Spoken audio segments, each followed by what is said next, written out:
Hello guys, welcome back to my channel creative story में आपका स्वागत है। आई नो गाइस, मैं जानती हूँ कि मैं बहुत दिनों बाद अपने चैनल पर स्टोरी शेयर कर रही हूँ, बट मैं क्या करूँ गाइस, समर वेकेशन चल रहा है और इस समय हम लोग घर जाते हैं। तो बस मैं भी गांव गई हुई थी, लेकिन अब मैं वापस आ गई हूँ और आप सबके लिए ढेर सारी न्यू स्टोरी लेकर आई हूँ।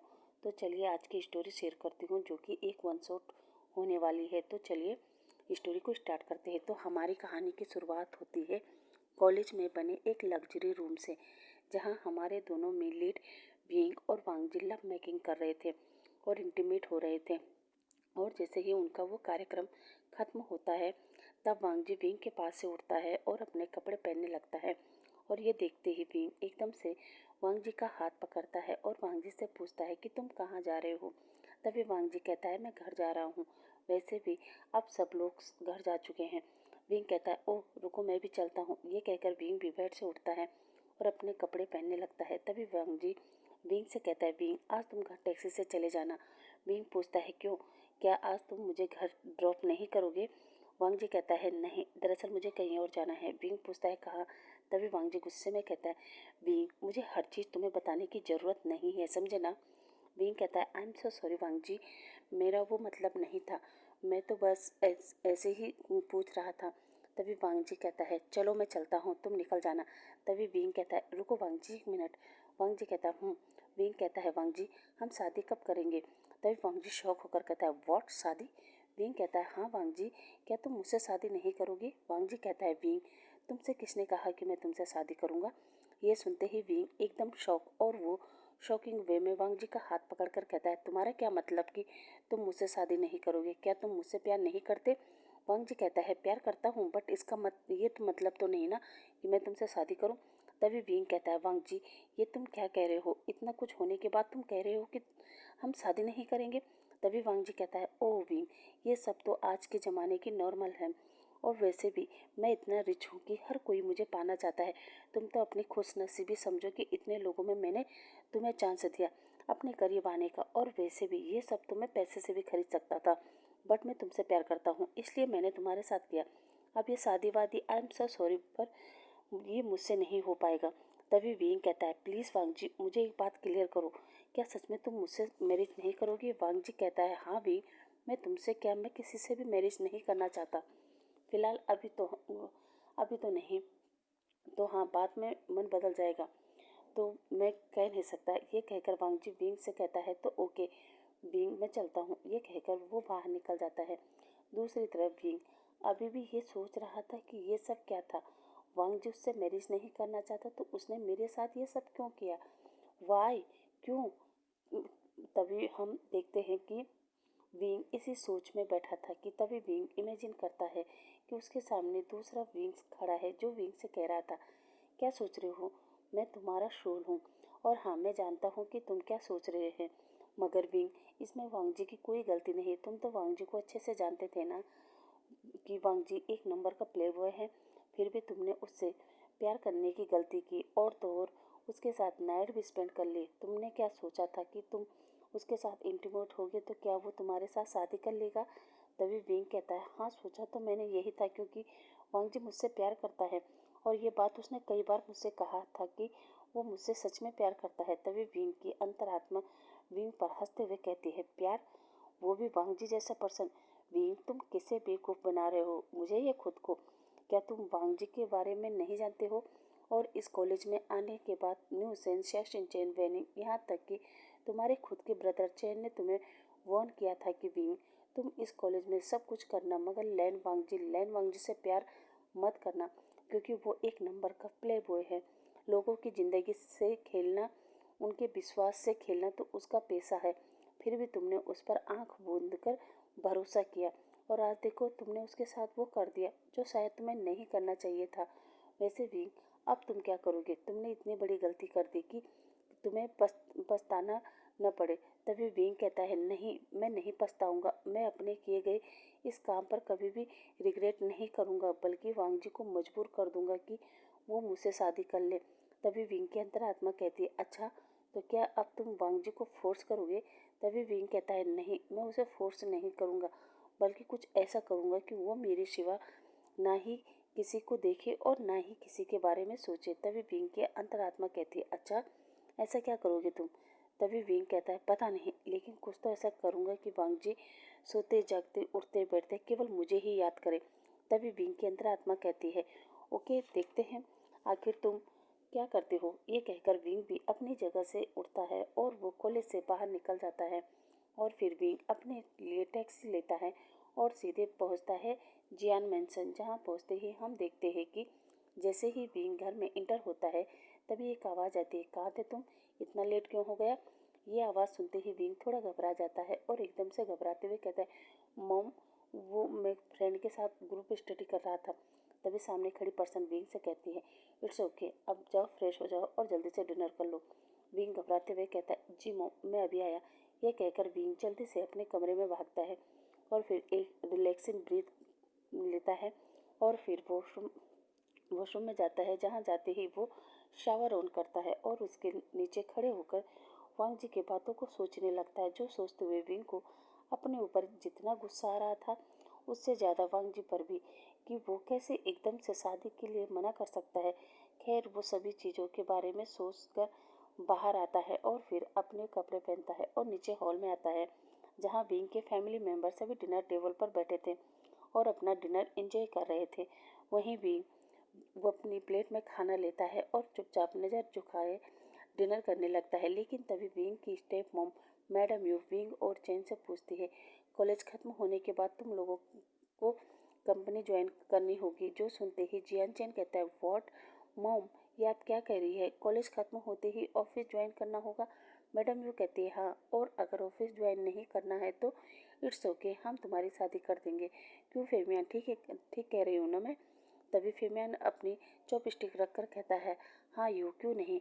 तभी चैन कहता है डैड, आप भी मॉम को सपोर्ट कर रहे हैं? By the way mom, dad, मैं आपको बता देता हूँ, मैं कॉलेज ख़त्म होने के बाद वर्ल्ड टूर पर निकलूँगा और जब तक मेरा टूर ख़त्म नहीं होगा तब तक ना ही मैं ऑफिस ज्वाइन करूँगा और ना ही मैं शादी करूँगा, ओके? तभी मैडम ये विंग से पूछती है और तुम क्या करना चाहते हो? तभी चैन कहता है मॉम, विंग भी मेरे साथ जाएगा, वैसे भी ये हम दोनों का प्लान है। क्यों विंग, ठीक कहा ना मैंने? तभी विंग कहता है हाँ चैन, बट मॉम डैड को भी तो हमारी ज़रूरत है ना, वैसे भी हमें बिजनेस को तो संभालना होगा ना। चैन कहता है हाँ विंग, संभालना होगा बट अभी नहीं। वैसे मॉम, मेरा डिसीजन तो फाइनल है, मैं पहले वर्ल्ड टूर पर जाऊंगा, उसके बाद ही बिजनेस संभालूंगा। मैडम यू कहती है ओके चलो पहले डिनर फिनिश करो। उसके बाद सभी डिनर फिनिश करते हैं और फिर अपने अपने कमरे में आकर लेट जाते हैं। वहीं हम चैन को देखते हैं जो विंग से पूछता है विंग, तुझे क्या हुआ है? मैं देख रहा हूँ जब से तू आया है तब से तू कुछ बदला बदला लग रहा है, क्या बात है, क्या हुआ है?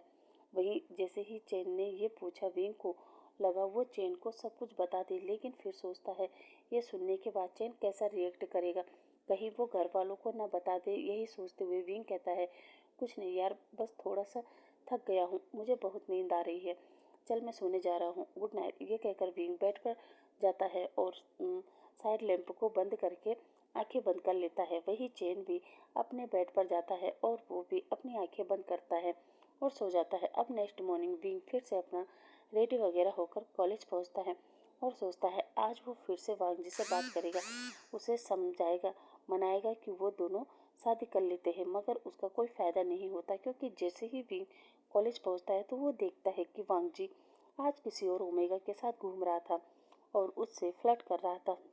जो देखकर विंग की आंखें तो बड़ी बड़ी हो जाती है और सोचता है ये कैसा पर्सन है, इसने जो कल मेरे साथ किया, क्या इसे उस चीज़ की थोड़ा सा भी रिग्रेट नहीं है? यही सोच के विंग क्लास ओवर होने के बाद वांग जी से बात करता है और वांग जी से पूछता है वांग जी ये सब क्या है? कल तो तुम मुझसे प्यार करते थे और आज अचानक तुम म्या म्या के आगे पीछे घूम रहे हो, ये सब क्या है वांग जी? तभी तभी वांग जी कहता है विंग, तुम्हें हो क्या गया है, तुम ये स्टूपिड वाले सवाल क्यों पूछ रहे हो? और हाँ, कल तक मैं तुमसे प्यार करता था बट आज मैं म्या म्या से प्यार करता हूँ, इसमें कौन सी बड़ी बात हो गई है? और वैसे भी विंग, तुम तो मुझे अच्छे से जानते हो, मैं एक पर्सन के साथ ज़िंदगी भर रिलेशनशिप में नहीं रह सकता। अरे मुझे एक ही पर्सन के साथ घुटन होती है, विंग ये सुनने के बाद शौक और उसके आंखों से आंसू छलक जाते हैं और वो वांगजी से पूछता है, क्या कहा तुमने कि तुम्हें एक पर्सन के साथ रिलेशनशिप में रहने से घुटन होती है? अगर ऐसा था तो वांगजी तुमने मेरे साथ वो सब क्यों किया? क्यों मेरे पीछे पड़े रहे? तभी वांगजी कहता है, एक minute wing, what do you mean कि मैं तुम्हारे पीछे पड़ा था? इससे तुम्हारा क्या मतलब है? हाँ? तभी विंग कहता है, तो मैंने क्या गलत कहा? हाँ? क्या तुम मेरे पीछे नहीं पड़े थे? क्या तुमने नहीं कहा था कि विंग मैं तुम्हें लाइक करता हूँ? वांगजी कहता है, हाँ कहा था कि मैं तुम्हें लाइक करता हूँ, बट मैंने तुम्हें ये तो नहीं कहा था ना कि मैं तुमसे प्यार करता हूँ। तभी विंग कहता है, वांगजी इन सब में क्या अंतर है कि तुम मुझे लाइक करते थे, प्यार नहीं? हाँ बताओ मुझे। तभी वांगजी कहता है, विंग इन दोनों में बहुत फर्क है। वैसे भी हम लाइक हर उस इंसान को करते हैं जो हमें अच्छा लगता है। इसका मतलब ये तो नहीं ना कि हम हर उस इंसान से मैरिज करें जिसे हम लाइक करें। और रहा किसी से प्यार करने का सवाल, तो भी मैं कई बार तुमसे कह चुका हूँ कि मैं तुमसे प्यार नहीं करता था। और हाँ, जो कुछ भी कल हमारे बीच हुआ ना, वो हम दोनों की बॉडी नीड थी, समझे? इसलिए अब ये पागलपन छोड़ो और जाओ, समझे?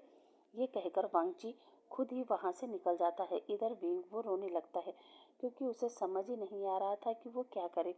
वहीं दूसरी तरफ वांगजी म्या के साथ क्लब जाता है और उसके साथ काफ़ी इंजॉय करता है। और फिर नेक्स्ट मॉर्निंग विंग फिर से वांगजी से बात करता है। उसे पहले तो काफ़ी समझाता है, लेकिन वांगजी वो अभी भी समझने का नाम नहीं ले रहा था।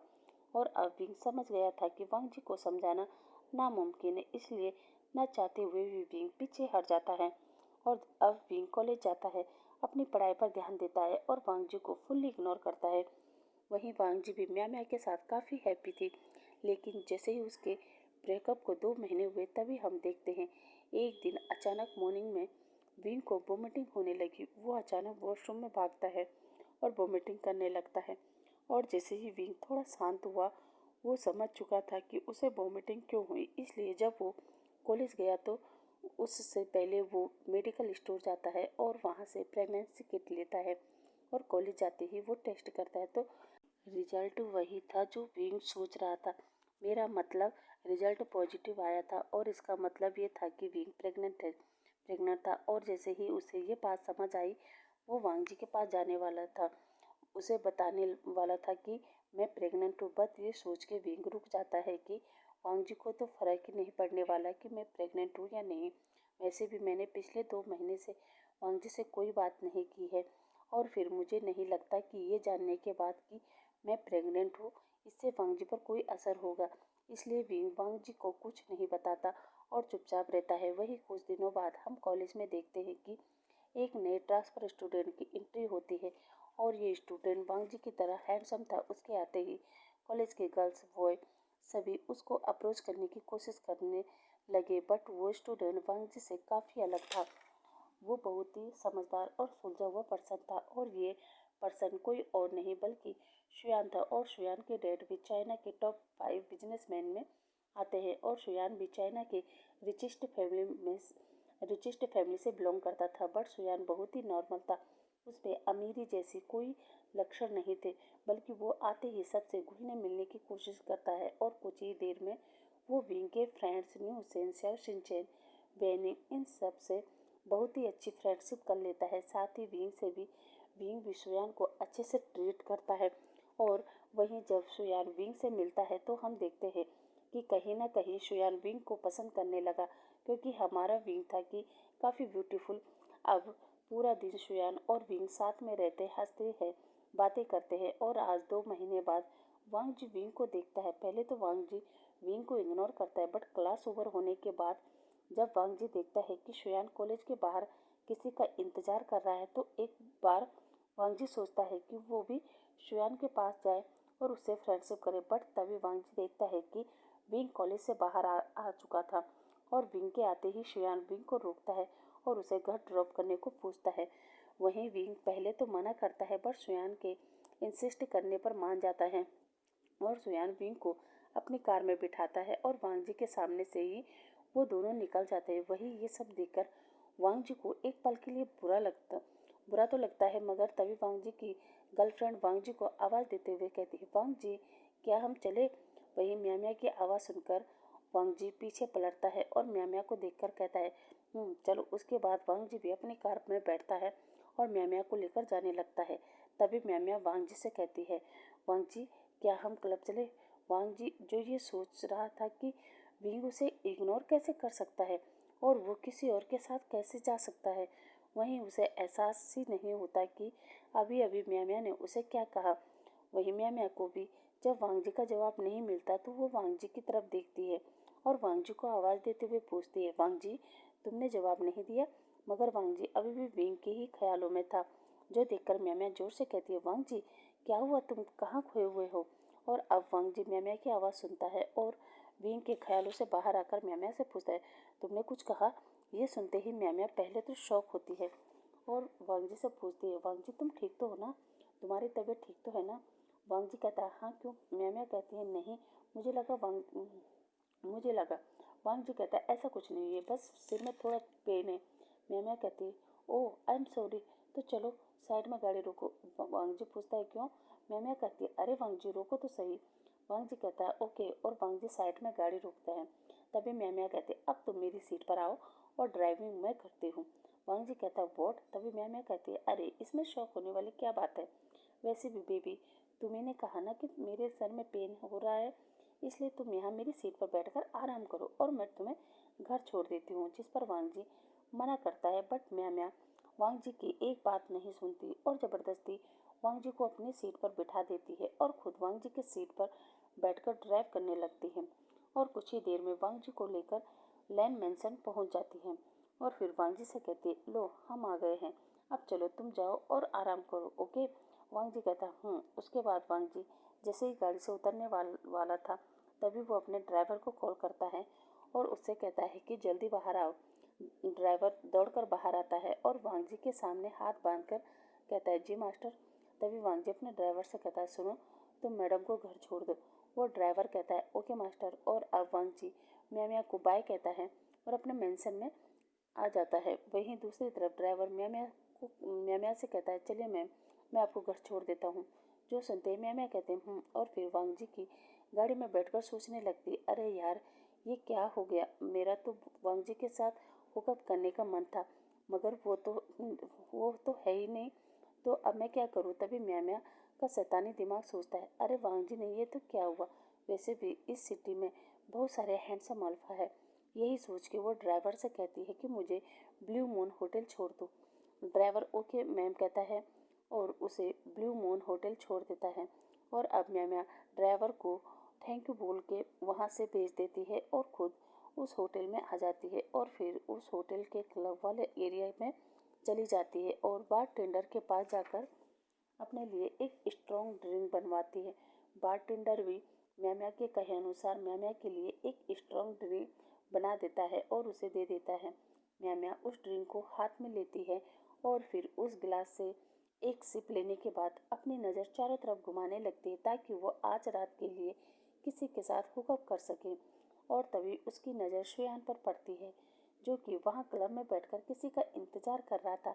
म्या म्या सोचती, ओह माय गॉड, आज मेरा लक कितना अच्छा है, मुझे मेरी ही कॉलेज के सेकंड मोस्ट हैंडसम अल्फा मिल गया। और वो श्रेयान के पास जाने ही वाली थी कि तभी उसकी नज़र विंग पर पड़ती है और वो विंग को देखकर सोचती, ये यहाँ क्यों आया है? और फिर वो विंग को देखने लगती है। वहीं विंग, जिसे क्लब आना पसंद नहीं था, बट आजकल प्रेग्नेंट होने के कारण विंग वो सब कर रहा था जो उसने कभी सोचा भी नहीं था कि वो लाइफ में कभी कुछ ऐसा करेगा। और वो वहाँ आते ही श्वेन के पास आकर बैठ जाता है, जो देखकर म्या म्या कहती है, ओह माय गॉड, क्या ये दोनों एक दूसरे को डेट कर रहे हैं? वाओ ये तो अच्छा है, मैं इन दोनों की पिक लेके कॉलेज ग्रुप में डाल दूंगी, ताकि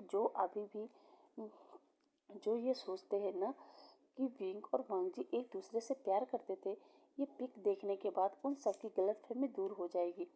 यही सब सोचते सोचते म्या म्या वहाँ बैठे बैठे काफ़ी ज़्यादा ड्रिंक कर लेती है और फिर वो किसी भी रैंडम पर्सन को पकड़ती है और उसके साथ उसी क्लब के होटल में इंटीमेट होने लगी है।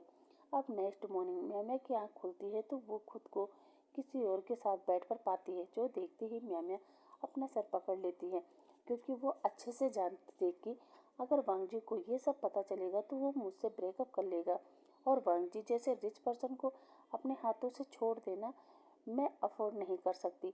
यही सोचते हुए म्या चुपके से वहाँ से उठती है और जल्दी से अपने कपड़े वगैरह पहनती है और बिना उस पर्सन की शक्ल देखे वहाँ कुछ पैसे रखती है और निकल जाती है। अब कुछ देर बाद मैं अच्छे से रेडी वगैरह होकर कॉलेज पहुँचती है, जहाँ वो वांगजी को देखती है।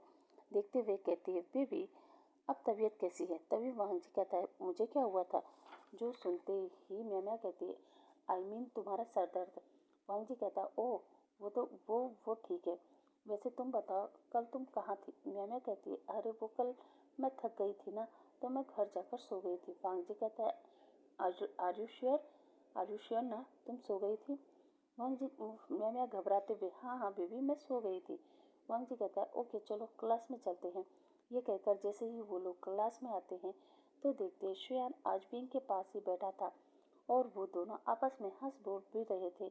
ये देखते ही पता नहीं क्यों पर वांगजी को बिल्कुल भी अच्छा नहीं लगा और वो म्या से कहता है, म्या तुम चलो मुझे कुछ ज़रूरी काम है, मैं वो करके आया। इतना कहते ही वांगजी क्लास के गेट से ही वापस हो जाता है और कॉलेज में बने अपने लग्जरी रूम में वापस आता है और गेट को बंद करके बेड बेड पर ही गुस्से में आगे बड़े ही गुस्से में आगे बढ़ता है और बेड पर बैठकर अपने हाथों को जोर जोर से बेड के ऊपर मारने लगता है और ममल करते हुए कहता है, विंग उस सुहान के साथ कैसे बैठ सकता है? हाँ कैसे? और उन दोनों को साथ में देखकर मुझे इतना पेन क्यों हो रहा है?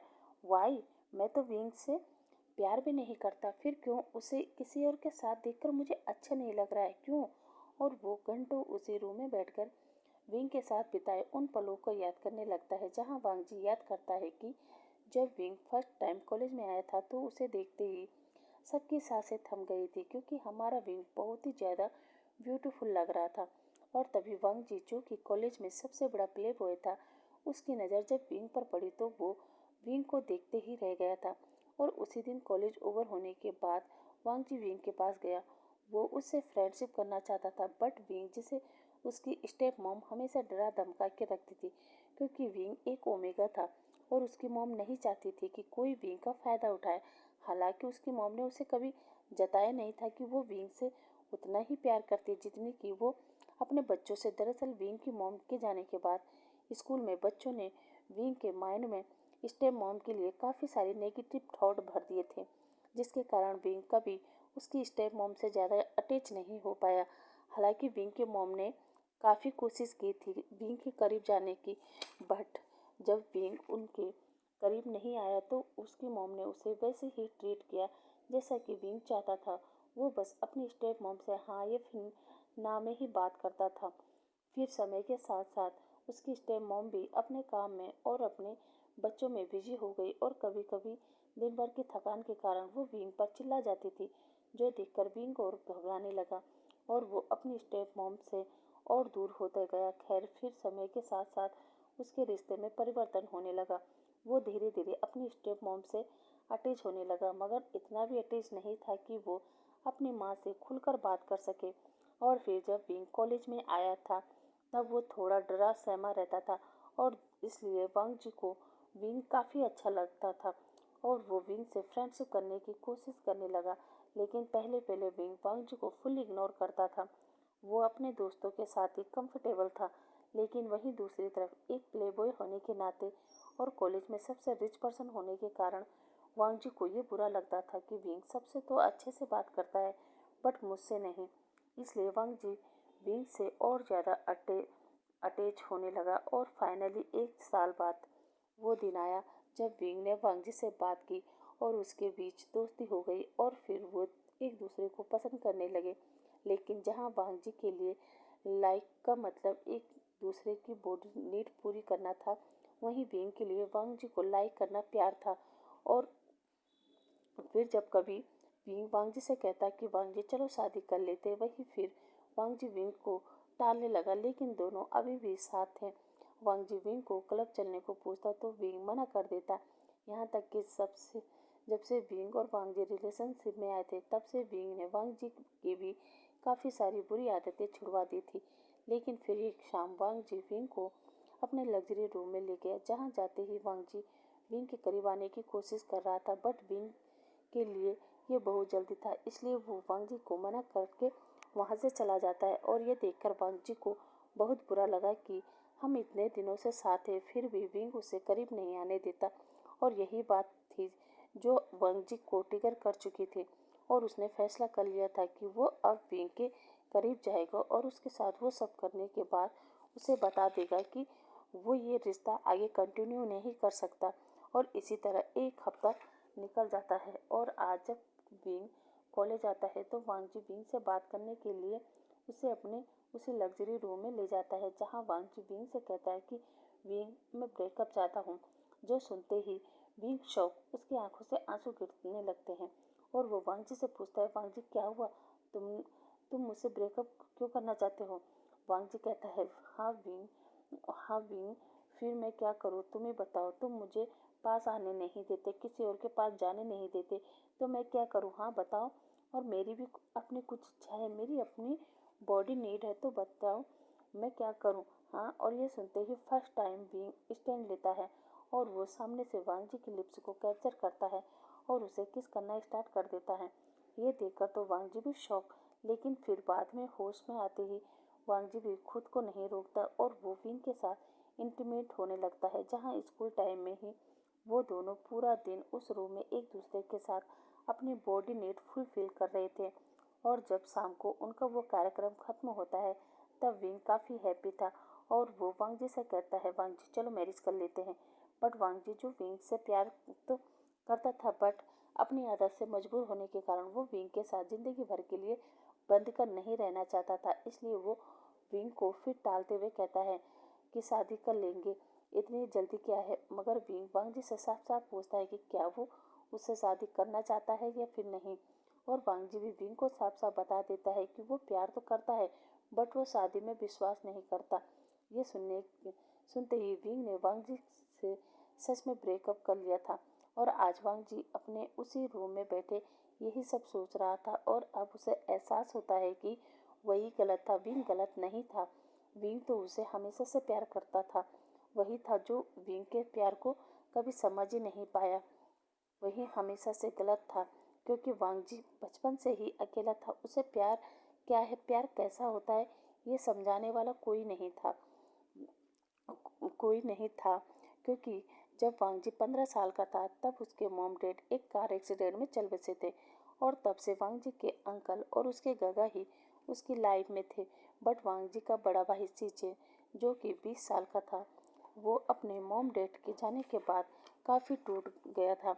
इसलिए एक दिन वो अंकल के पास गया, और उसने अब्रोड जाने अब्रोड में जाकर पढ़ने के बारे में पूछा।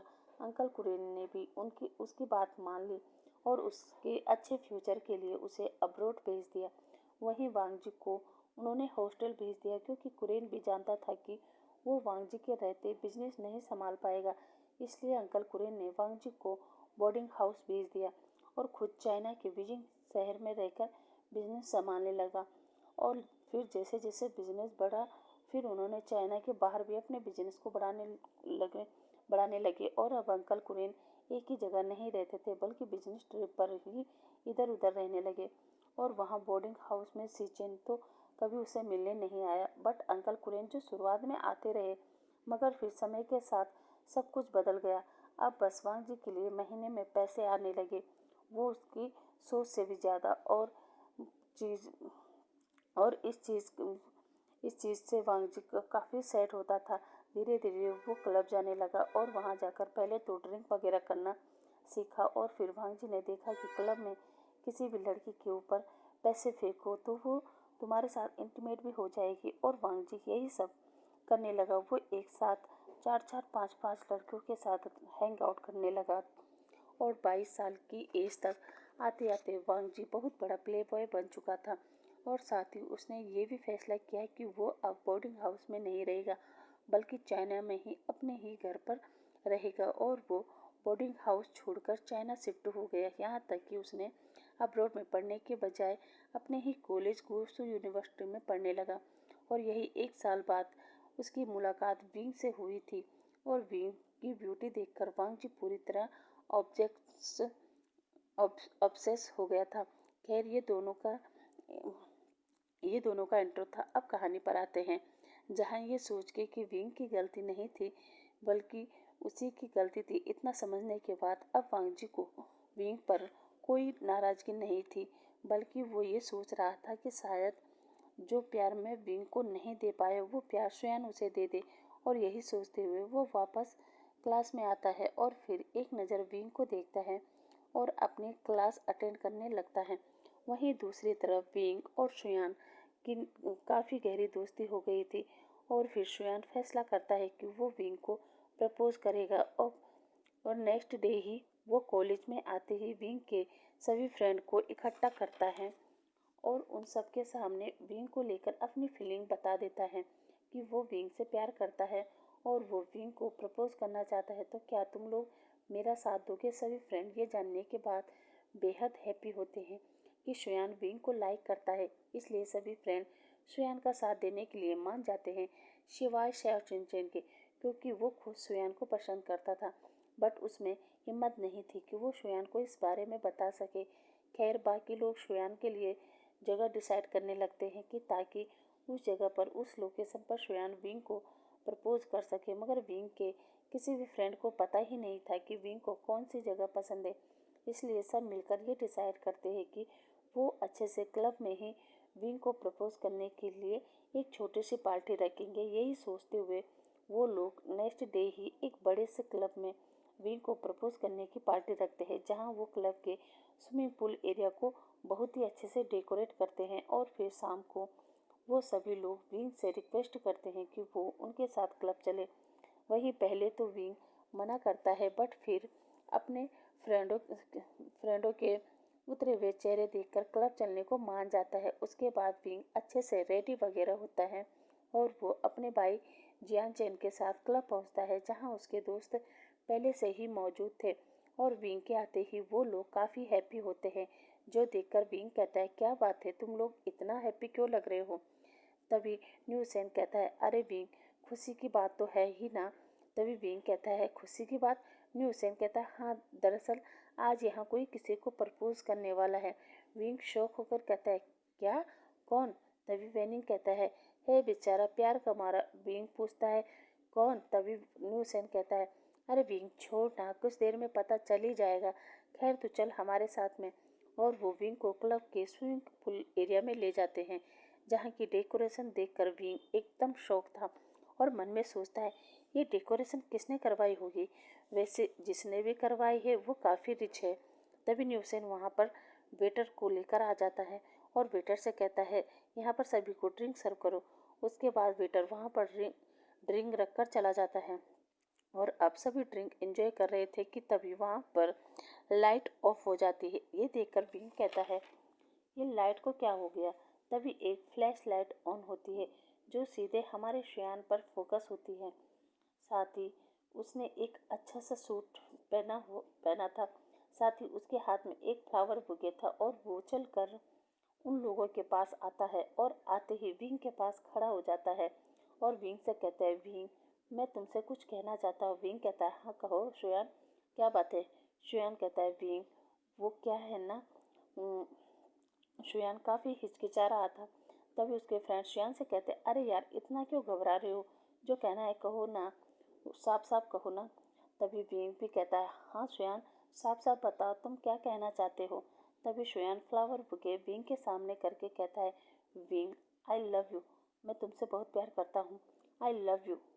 वहीं ये सुनते ही विंग एकदम शौक। तभी दूसरी तरफ से विंग के सभी फ्रेंड श्रेयान के प्रपोज करने के साथ ही शोर शराबा करते हुए क्लैपिंग करने लगते हैं और विंग को श्रेयान का प्रपोजल एक्सेप्ट करने को कहते हैं। बट विंग ये सब नहीं करना चाहता था, क्योंकि वो जानता था कि वो वांगजी के बेबी से प्रेग्नेंट है और जिस दिन सुयान को या फिर उसके दोस्तों को पता चलेगा तो क्या होगा। वैसे भी विंग अब हार चुका था, थक चुका था, वो किसी पर भी भरोसा नहीं कर पा रहा था। और वैसे भी विंग ने फैसला कर लिया था कि वो अपने बेबी को बर्थ देगा और उसकी परवरिश करेगा, वो भी बिना किसी को ये बताए कि वांगजी उसका फादर है।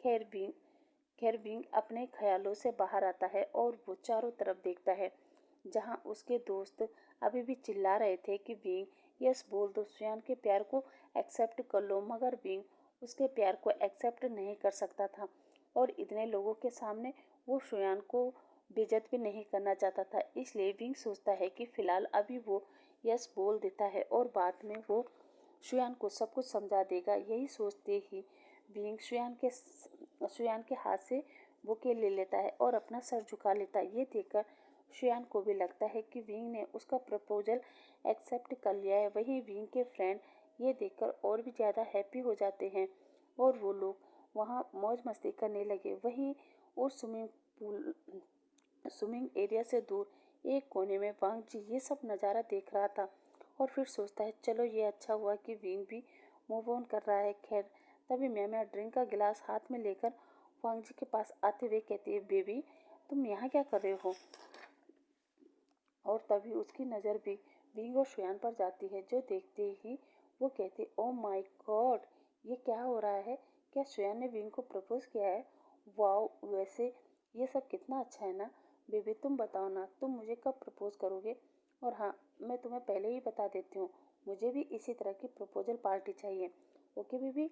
लेकिन वांग जी बिना जवाब दिए वहाँ से साइड में जाता है और वेटर से ड्रिंक का गिलास लेता है और उसे एक सांस में घटेकते ही म्या से कहता है, मुझे घर जाना है। म्या शॉक होकर कहते, व्हाट बेबी, अभी तो हम आए हैं और अभी तुम चलने को कह रहे हो? वांग जी कहता है, ओके तो तुम एंजॉय करो, मैं चलता हूँ। ये कहकर वांग जी जाने लगता है। वहीं म्या पीछे से वांग जी को आवाज़ भी देती है, मगर वांग जी म्या को इग्नोर करके चला जाता है। ये देखकर म्या सोचती है, इसे क्या हो गया? अब अभी कुछ देर पहले तो ठीक था, कहीं विंग को देखकर इसे अपना पुराना प्यार याद तो नहीं आया ना? फिर खुद से ही कहती है, नहीं ये मैं क्या सोच रही हूँ, वांग जी तो एक प्ले बॉय है और वैसे भी उसे इंटरेस्ट उन लोगों में आता है जो उसके साथ हैंग आउट करे। विंग जैसे बोरिंग पर्सन से तो वांग जी कोसों दूर भागता है। खैर मैं भी ना क्या क्या सोच रही हूँ, चलो अब तो वांग जी गया तो मैं खुद ही इंजॉय कर लूँ। ये सोच के वो उस क्लब में डांस फ्लोर में डांस करने लगती है, साथ ही ड्रिंक करती है और अपनी लाइफ को एंजॉय करती है। वही दूसरी तरफ वांग जी वो अपने मेंशन में आ चुका था और आते ही अपने रूम में जाता है। साथ ही वो काफ़ी गुस्से में था, उसके आंखों से आंसू गिर रहे थे, जो देखकर वांग जी अपने आंसू को देखता है और खुद से ही कहता है, ये क्या हो रहा है, मैं रो क्यों रहा हूँ? मुझे तो खुश होना चाहिए था कि चलो विंग ने मूव ऑन कर लिया, लेकिन मैं अंदर से हैप्पी क्यों नहीं हो पा रहा हूँ? क्या मुझे बुरा लग रहा है विंग और शुयान को साथ देखकर? पर क्यों? क्या मैं सच में विंग से इतना प्यार करता हूँ कि मैं उसे किसी और के साथ नहीं देख पा रहा हूँ? ओ गॉड, ये मुझे क्या हो रहा है? मैं विंग से कैसे प्यार कर सकता हूँ जबकि मेरे दिल में प्यार के लिए कोई फीलिंग ही नहीं है। यही सब सोचते सोचते वांग जी वॉशरूम में जाता है और एक कोल्ड शावर लेता है और फिर बाहर आकर एसी का टेम्परेचर डाउन करता है और लेट जाता है। कुछ ही देर में हम देखते हैं कि वांग जी सो चुका था और उसे ड्रीम आता है कि विंग की मैरिज स्वयं से हो गई है और वांग जी रोते हुए विंग के सामने अपने प्यार का इजहार कर रहा है। लेकिन विंग वांग जी से कहता है, वांग जी काश तुम पहले ही अपने प्यार का इजहार कर लेते तो शायद आज मैं सुयान के साथ नहीं बल्कि तुम्हारे साथ होता और हमारी एक प्यारी सी फैमिली होती जिसमें तुम होते, मैं होता और हमारे बच्चे। ये कहकर विंग सुयान का हाथ पकड़कर जाने लगता है और तभी वांग जी कहता है, नो विंग नो, तुम मुझे छोड़कर नहीं जा सकते। और तभी अचानक वांग जी की नींद टूट जाती है और जैसे ही वो उठकर बैठता है तो उसकी पूरी बॉडी में स्वेट था, साथ ही उसकी आंखों से आंसू गिर रहे थे, जो देखकर वांग जी फिर सोचता है, ये क्या, उसके आंखों से आंसू गिर रहे हैं? पर क्यों? क्योंकि आज से पहले कभी भी मेरी आंखों से आंसू नहीं गिरे थे, फिर आज क्यों? क्या सच में विंग से प्यार करता हूँ? क्या सच में मैं उससे उसके दूर जाने के ख्याल से ही रो रहा हूँ? यही सब सोचते सोचते सुबह के 5 बज चुके थे। वांग जी के रूम में लगे अलार्म क्लॉक भी बजने लगा था, जिसे देखते ही वांग जी तुरंत बंद बंद करता है और फिर अपना बेड छोड़कर सीधे अपने जिम रूम में जाता है, जहां वो सुबह सुबह एक्सरसाइज करता है और बाद में पंच बैग पर पंच मारते हुए अपने फीलिंग से लड़ रहा था। अब 2 घंटे जिम करने के बाद वांग जी स्विमिंग करता है, साथ ही बात वगैरह लेता है और आज वांग जी कॉलेज न जाकर सीधे एयरपोर्ट जाता है, फ्लाइट लेता है और पहुंचता है अपने अंकल के पास। वहीं वांग जी को वहां देखकर उसके अंकल लैन कुरेन भी शौक होते हुए पूछते हैं, वांग जी तुम यहाँ क्या बात है? क्या पैसे कम पड़ गए थे जो तुम्हें यहाँ आना पड़ा? तभी वांग जी कहता है, नहीं अंकल, मुझे आपसे कुछ और पूछना है। कुरेन कहता है, हाँ पूछो। वांग जी कहता है अंकल, दरअसल मुझे आपसे ये जानना है कि क्या आप प्यार क्या है? कुरेन शौक होते हुए कहता है व्हाट? वांग जी हाँ अंकल, प्यार क्या है? कुरेन वांग जी क्या तुम कुरेन वांग जी क्या तुमने सुबह सुबह ड्रिंक की है? ये कैसा सवाल है? वांग जी दांत पीसते हुए, प्लीज अंकल बताइए ना, प्यार क्या है? कुरेन वांग जी आई डोंट नो कि प्यार क्या है, बट मैंने सुना है प्यार दुनिया की सबसे कीमती चीज़ है, या यूं कहा जाए कि सबसे प्यारा एहसास है। तभी वांग जी अंकल तभी वांग जी अंकल क्या आपको किसी से प्यार था? और अगर प्यार था तो आपने शादी क्यों नहीं की? कुरेन वांग जी बेटा तुम्हें हुआ क्या है? और ये क्या अनाप शनाप बातें कर रहे हो? वांग जी प्लीज़ अंकल बताइए ना, क्या आपने किसी से प्यार किया था, हाँ या नहीं? तभी कुरेन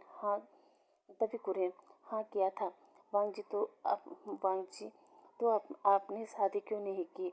कुरेन फिर बात को टालते हुए, मगर वांग जी कुरेन से रिक्वेस्ट करता है और फिर मजबूरन कुरेन को आंसर देना ही पड़ता है। और तब कुरेन बताता है कि दरअसल कॉलेज टाइम में मेरी एक क्लासमेट थी कांसा सेरेन, जिसे मैं काफ़ी पसंद करता था, लेकिन मुझ में हिम्मत नहीं थी कि मैं उससे प्यार का इजहार कर सकूं। मैं दूर से उसे देखकर खुश था।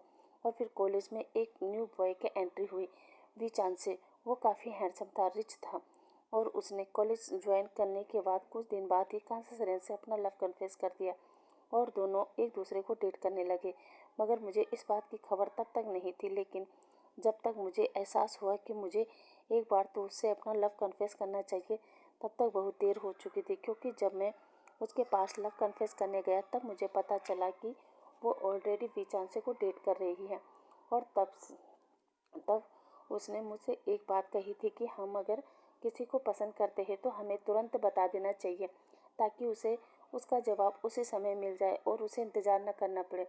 उसकी ये लाइन सुनने के बाद मैं वहाँ से चला गया और फिर मैंने कभी ना ही उसे और ना ही वी चांसे को देखा। उसके बाद मैं भी बिजनेस की पढ़ाई के लिए अब्रोड चला गया, और जब लौटा तो तुम दोनों भाइयों की रिस्पॉन्सिबिलिटी, साथ ही बिजनेस की रिस्पॉन्सिबिलिटी मेरे कंधों पर आ गई थी। उसके बाद तो मुझे कभी मौका ही नहीं मिला कि मैं किसी और को जान सकूं या समझ सकूं। खैर ये सब छोड़ो, ये बताओ तुम्हारे दिमाग में क्या चल रहा है? क्या तुम किसी से प्यार करते हो? ये सुनकर वांग जी एक पल के लिए सुन सुन हो जाता है, और कुरेन समझ जाता है कि ये प्यार का ही मामला है। इसलिए कुरेन वांग जी से बड़े नॉर्मल तरीके से कहता है, देखो वांग जी, अगर तुम किसी से प्यार करते हो तो उसे बता दो। ये ना हो कि मेरी तरह तुम्हारे हाथों से भी सब कुछ छूट जाए। वांग जी वांग जी पर अंकल आप तो जानते हैं ना मैं किस तरह का पर्सन हूँ, फिर मैं कैसे किसी से प्यार कर सकता हूँ? कुरेन तुम कहना क्या चाहते हो वांग जी? तुम किस तरह के पर्सन हो, हाँ बताओ मुझे। वांग जी झिझकते हुए, अंकल दरअसल मैं एक प्ले बॉय हूँ। कुरेन शौक होते हुए कहता है क्या? वांग जी ये तुम क्या कह रहे हो? वांग जी हाँ अंकल, मैं एक प्ले बॉय हूँ। मैं आज तक एक इंसान के साथ लंबे समय तक नहीं रहा, बल्कि एक इंसान को छोड़ा तो दूसरे को पकड़ लिया, और इसी तरह मैं अपनी लाइफ को जीता हूँ। ये सुनकर कहीं ना कहीं कुरेन को अपने ऊपर ही गुस्सा आता है, क्योंकि वांग जी की बात से कुरेन समझ गया था कि वांग जी अगर एक प्ले बॉय बना है तो कहीं ना कहीं उसके पीछे मेरी ही लापरवाही है, क्योंकि इतने साल बीत गए हैं। मगर कुरेन ने आज तक वांग जी से कभी प्यार से बात नहीं की, ना ही ये जानने की कोशिश की कि हॉस्टल में वांग जी कैसा रहता है, क्या करता है, उसके फ्रेंड कौन है। कुछ भी कुरेन ने जानने की कोशिश ही नहीं की। ना ही उसे कभी ये बताया कि फैमिली क्या होती है, रिश्ते कैसे होते हैं, उन्हें निभाया कैसे जाता है। कुछ भी नहीं, कुरेन ने कुछ भी वांग जी को नहीं बताया। बस हर महीने वांग जी को एक बड़ा अमाउंट भेज दिया जाता था। ये सब सोच के कुरेन को अपने ऊपर ही बहुत ज़्यादा गुस्सा आ रहा था। मगर अब वांग जी की हालत देख कुरेन ये भी समझ गया था कि ज़रूर वांग जी को किसी से प्यार हो गया है, और वो अपनी फीलिंग को समझ नहीं पा रहा है। इसलिए तो वांग जी बिना इन्फॉर्म किए मुझसे मिलने आया है। खैर वांग जी से कुछ देर और बात करने के बाद कुरेन वांग जी से कहता है, अब जब तुम यहाँ आ ही गए हो तो तुम आराम करो, मैं चलता हूँ, मुझे ऑफिस में कुछ ज़रूरी काम है। वांग जी ने कहा, जी अंकल। उसके बाद हम देखते हैं कि कुरेन अपना रेडी वगैरह होकर अपने ऑफिस निकल जाता है। वहीं वांग जी वो भी अपना फ्रेश वगैरह होता है, अपना ब्रेकफास्ट वगैरह करता है, और थोड़ी देर आराम करने को जैसे ही बेड पर लेटता है, मगर फिर से उसे बेचैनी होती है कि पता नहीं वहाँ बिंगो शयन क्या कर रहे होंगे, क्या वो दोनों कॉलेज आए होंगे या फिर कहीं डेट पर गए होंगे। यही सोच सोच के वांगजी बेचैन हो उठता है और वो बेड से उठता है और सीधे घर के बाहर आकर अपनी अंकल की दूसरी कार को लेता है और उस सिटी के सड़कों पर घूमने चला जाता है, जहाँ घूमते घूमते उसे शाम हो जाती है।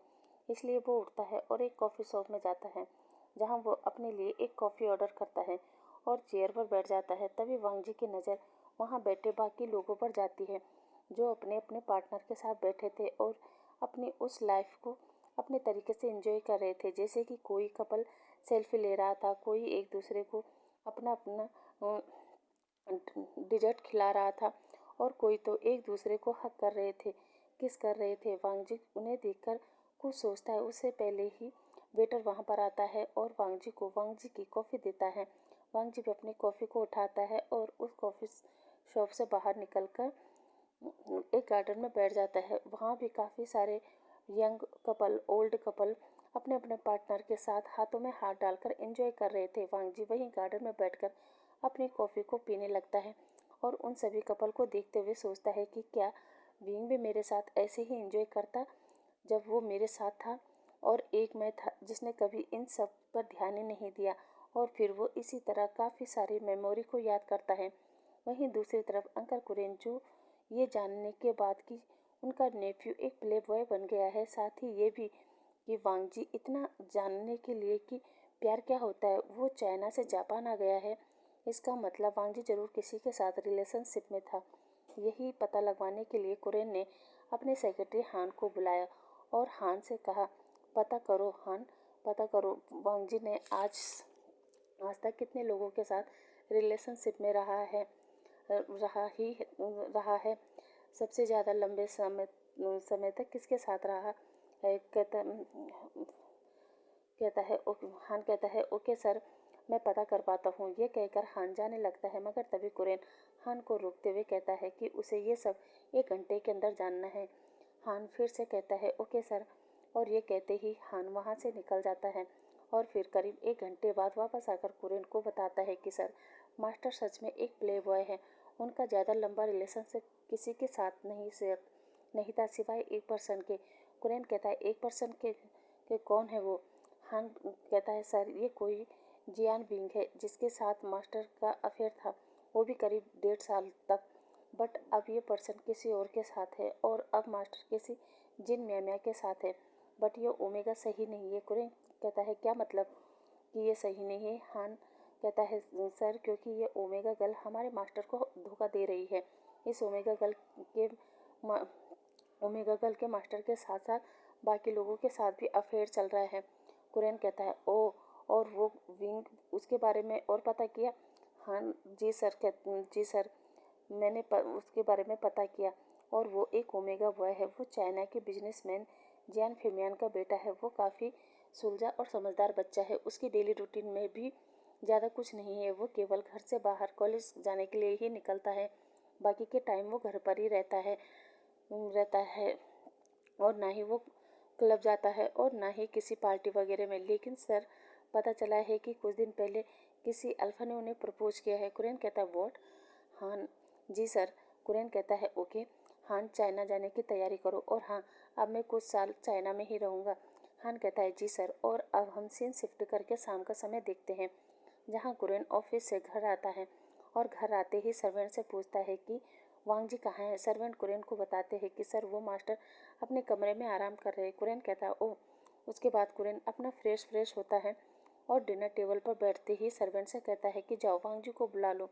तभी सर्वेंट कहता है, हमने मास्टर को बुलाया था लेकिन उन्होंने आने से मना कर दिया और कहा कि मुझे भूख नहीं है। कुरेन ये सुनने के बाद कहता है, ओके तुम लोग रुको, मैं अभी आया। ये कहकर कुरेन खुद वांग जी के रूम के पास जाकर वांग जी के डोर पर नॉक करता है। अंदर वांग जी, जो विंडो के पास बैठकर कुछ सोच रहा था, अचानक अपने डोर पर नोक की आवाज़ सुनता है।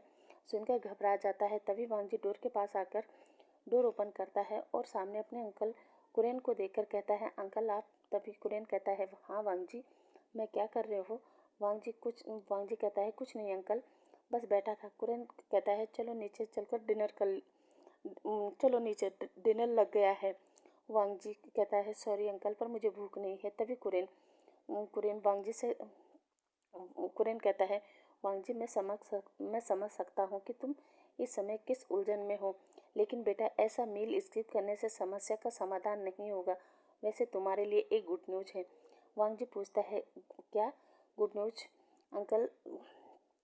कुरेन तभी कुरेन कहता है, हम कल चाइना वापस जा रहे हैं। वांगजी शौक होकर पूछता है, क्या? लेकिन अंकल आपका बिजनेस? तभी कुरेन कहता है, वांगजी बिजनेस रिश्तों से बड़ा नहीं होता है, और वैसे भी बिजनेस मैंने काफ़ी संभाल लिया है, अब रिश्ते संभालने की बारी है। और वैसे भी तुम्हें खुद से दूर करके मैंने काफ़ी बड़ा पाप किया है, लेकिन अब तुम्हारे साथ रहकर मैं प्रायश्चित करना चाहता हूँ। ये सुनते ही अचानक वांगजी अपने अंकल को हक कर लेता है। और अब हम सीधा मॉर्निंग का सीन देखते हैं, जहाँ कुरेन और वांगजी अपने प्राइवेट जेट से जापान से चाइना के लिए निकल चुके थे। और कुछ ही घंटों बाद वो दोनों लैन मैंसन पहुंचते हैं, जहां घर के कुछ ही सर्वेंट उनको ग्रीट करते हैं। और उन्हीं में से एक बटलर कुरेन को ग्रीट करते हुए पूछता है, सर आप यहाँ अचानक? तभी कुरेन कहता है, हाँ क्यों, मैं यहाँ नहीं आ सकता? तभी वो बटलर कहता है, सर मेरा वो मतलब नहीं था। कुरेन कहता है, इट्स ओके, मैं मजाक कर रहा था। वो बटलर सिर झुका लेता है और कुरेन से कहता है, सर आप 2 मिनट बैठिए, मैं आपका रूम रेडी करवा देता हूँ। कुरेन कहता है, उसके बाद वो बटलर जल्दी से किसी को ऑर्डर देता है कि जाओ सर का रूम रेडी करो। और अब कुछ ही देर बाद कुरेन और वांगजी दोनों फ्रेश वगैरह होकर नीचे हॉल में आते हैं, अच्छा सा लंच करते हैं। उसके बाद वांगजी तो रूम में चला जाता है, लेकिन कुरेन उस बटलर से कहता है, बटलर सी आप मेरे साथ चलिए। बटलर सी कहता है, जी सर। उसके बाद कुरेन और बटलर सी दोनों ही निकल जाते हैं, जहाँ रास्ते में सी कुरेन से पूछता है, सर हम कहाँ जा रहे हैं? जो सुनते ही कुरेन कहता है, गाड़ी को कॉलेज ले चलो। सी कहता है, ओके सर। उसके बाद वो दोनों कॉलेज पहुंचते हैं। वहीं कॉलेज में चेयरमैन को देखकर प्रिंसिपल कुरेन से कहता है, अरे सर आप यहाँ। उसके बाद कुरेन का अच्छे से स्वागत किया जाता है, उसके लिए चाय कॉफ़ी वगैरह मंगवाई जाती है। तभी कुरेन कहता है, मिस्टर मो मुझे आपसे एक ज़रूरी काम है। प्रिंसिपल कहता है, हाँ सर बताइए। तभी कुरेन कहता है, मिस्टर मो आपके कॉलेज में विंग नाम का एक स्टूडेंट है, मुझे उससे मिलना है। मिस्टर मो कहता है, ऑफकोर्स सर, रुकिए मैं अभी बुलवाता हूँ। उसके बाद मिस्टर मो अपने प्यून से कहकर विंग को बुलाया जाता है। दूसरी तरफ विंग, जो शौक था कि उसे कौन मिलने आया है, वो इसी सोच के साथ प्रिंसिपल ऑफिस में पहुंचता है और वहां कुरेन को बैठे देखता है। मगर विंग कुरेन को नहीं पहचानता था, इसलिए वो प्रिंसिपल से पूछता है, सर आपने मुझे बुलाया? तभी प्रिंसिपल कहता है, हाँ विंग, दरअसल हमारे कॉलेज के चेयरमैन मिस्टर लेन तुमसे मिलना चाहते थे। विंग ये सुनकर कि मिस्टर लेन तुमसे मिलना चाहते थे, विंग को ये समझने में देर नहीं लगती कि ये वांगजी के डैड या फिर अंकल होंगे। विंग लेन कुरेन को ग्रीट करता है और पूछता है, सर आप मुझसे क्यों मिलना चाहते थे? तभी कुरेन विंग से कहता है, मेरे साथ चलो। विंग कुरेन के साथ नहीं जाना चाहता था, लेकिन फिर खुद को समझाता है और कुरेन के साथ निकल जाता है। कुछ ही देर में कुरेन विंग को लेकर एक रेस्टोरेंट में आता है, जहां वो विंग को स्नैक्स वगैरह ऑफर करता है। मगर विंग मना करते हुए सीधे कुरेन से घबराते हुए पूछता है, सर बताइए आप मुझसे क्यों मिलना मुझे यहाँ क्यों लेके आए हो? कुरेन भी विंग की घबराहट को भाप लेता है और विंग को शांत करते हुए कहता है, विंग घबराओ मत, मैं कोई बुरा इंसान नहीं हूँ। खैर ये सब छोड़ो, मेरे नाम से तुम्हें अंदाजा तो हो ही गया होगा कि मैं कौन हूँ, और अगर नहीं समझे तो मैं बता देता हूँ। दरअसल मेरा नाम लैन कुरेन है और मैं वांगजी का अंकल हूँ। तभी विंग कहता है, मैं समझ गया था अंकल। खैर आप ये बताइए, आप मुझसे क्या बात करना चाहते थे? तभी कुरेन कहता है, देखो विंग, मुझे ज़्यादा घुमा फिरा कर बात करना नहीं आता, इसलिए मैं साफ साफ पूछता हूँ, क्या तुम सच में वांगजी से प्यार करते हो? ये सुनकर विंग अचानक शॉक हो जाता है। तभी कुरेन कहता है, बताओ विंग, क्या तुम वांगजी से प्यार करते हो? विंग एकदम चुप रहता है। कुरेन विंग की चुप्पी देखकर कहता है, विंग मैं इस बात से क्या अंदाज़ा लगाऊं? अगर तुम मेरे नेफ्यू से प्यार करते हो तो मुझे साफ साफ बताओ, तभी मैं तुम्हारी मदद कर पाऊंगा। विंग कहता है, मदद? कुरेन कहता है, हाँ विंग, मदद, क्योंकि मैं जानता हूँ कि मेरा नेफ्यू वांगजी वो एक प्ले बॉय है। इसलिए मैं तुमसे यह जानना चाहता हूँ कि क्या सच में तुम वांगजी से प्यार करते हो या फिर तुम्हारे लिए भी वो फन था? ये सुनते ही विंग कुरेन से कहता है, अंकल, एक ओमेगा के लिए एक अल्फा के करीब जाना कोई फन नहीं होता। खैर मैं आप लोगों से कोई उम्मीद नहीं लगा सकता, क्योंकि वांगजी ने तो हमेशा से ही मेरे प्यार को एक फन ही समझा है। तो अब इस बात से क्या ही फर्क पड़ जाएगा कि मैं वांगजी से प्यार करता हूँ या नहीं? तभी कुरेन कहता है, फर्क पड़ता है विंग, मुझे फ़र्क पड़ता है, क्योंकि मैं ये कभी भी नहीं चाहूँगा कि मेरे दोनों नेफ्यू किसी इनोसेंट ओमेगा के फीलिंग से खेले, या फिर किसी या फिर कोई भी ओमेगा मेरे नेफ्यू के फीलिंग से खेले। मैं जानता हूँ कि मेरा वांगजी एक प्ले बॉय बन गया है, लेकिन मैं ये भी जानता हूँ कि मेरा वांगजी ऐसा नहीं है। बस परिस्थितियों ने उसे ऐसा बना दिया है। हाँ विंग, परिस्थितियों ने उसे ऐसा बना दिया है, और सबसे बड़ा हाथ तो मेरा है, क्योंकि वांगजी के मॉम डैड के जाने के बाद मुझ में बिजनेस की मुझ में बिजनेस की जिम्मेदारी आ गई थी, जिसके चलते मैं कभी वांगजी पर ध्यान ही नहीं दे पाया। इसलिए उसे नहीं पता कि प्यार क्या होता है, और इसलिए मैं तुम्हारे पास आया था, ये जानने के लिए कि क्या तुम सच में मेरे वांगजी से प्यार करते हो, या फिर ये सब यूं ही। जो सुनकर विंग कहता है, तो आपको क्या लग रहा है अंकल, मैं वांगजी से प्यार करता हूँ, या फिर ये सब मेरे लिए भी मजाक था। तभी कुरेन कहता है, नहीं विंग, तुम्हें देख के मैं समझ गया कि तुम मेरे नेफ्यू से सच में प्यार करते हो, और ये जानकर मुझे बेहद खुशी हो रही है कि मेरे वांगजी ने तुमसे प्यार किया। तभी विंग कुरेन को रोकते हुए कहता है, नहीं अंकल, मैं वो पर्सन नहीं हूँ जिसे वांगजी पसंद करता है, वो तो म्या म्या को पसंद करता है। तभी कुरेन कहता है, नहीं विंग, शायद तुम कभी वांगजी को समझ ही नहीं पाए। वांगजी म्या म्या को पसंद नहीं करता, बल्कि वो तुम्हें पसंद करता है। विंग शौक होकर कहता है, व्हाट? कुरेन हाँ कुरेन कहता है, हाँ विंग, वो तुम्हें पसंद करता है, बट वो अपनी फीलिंग को समझ नहीं पा रहा है। इसलिए मैं तुमसे हेल्प मांगने और हेल्प करने के लिए तुम्हारे पास आया हूँ। तभी विंग कहता है, पर अंकल, मैं आप मैं आपकी कैसे हेल्प कर सकता हूँ? वांगजी मुझसे प्यार मुझ वांगजी मुझसे प्यार करता है, जबकि उसने तो मुझे साफ साफ कहा था कि वो मुझसे प्यार नहीं करता। कुरेन कहता है, कहा होगा, मैं इस बात से इनकार नहीं कर रहा हूँ, पर यह भी सच है विंग, कभी कभी साथ रहने के बावजूद भी हमें पता नहीं चलता कि सामने वाला पर्सन हमसे प्यार करता है या नहीं। खैर वो सब छोड़ो, मुझे ये बताओ, क्या तुम्हें जानना है कि वांगजी तुमसे प्यार करता है या नहीं? विंग ये सुनने के बाद भी खामोश रहता है। तभी कुरेन कहता है, प्लीज़ विंग, बताओ ना। विंग धीरे से कहता है, जी।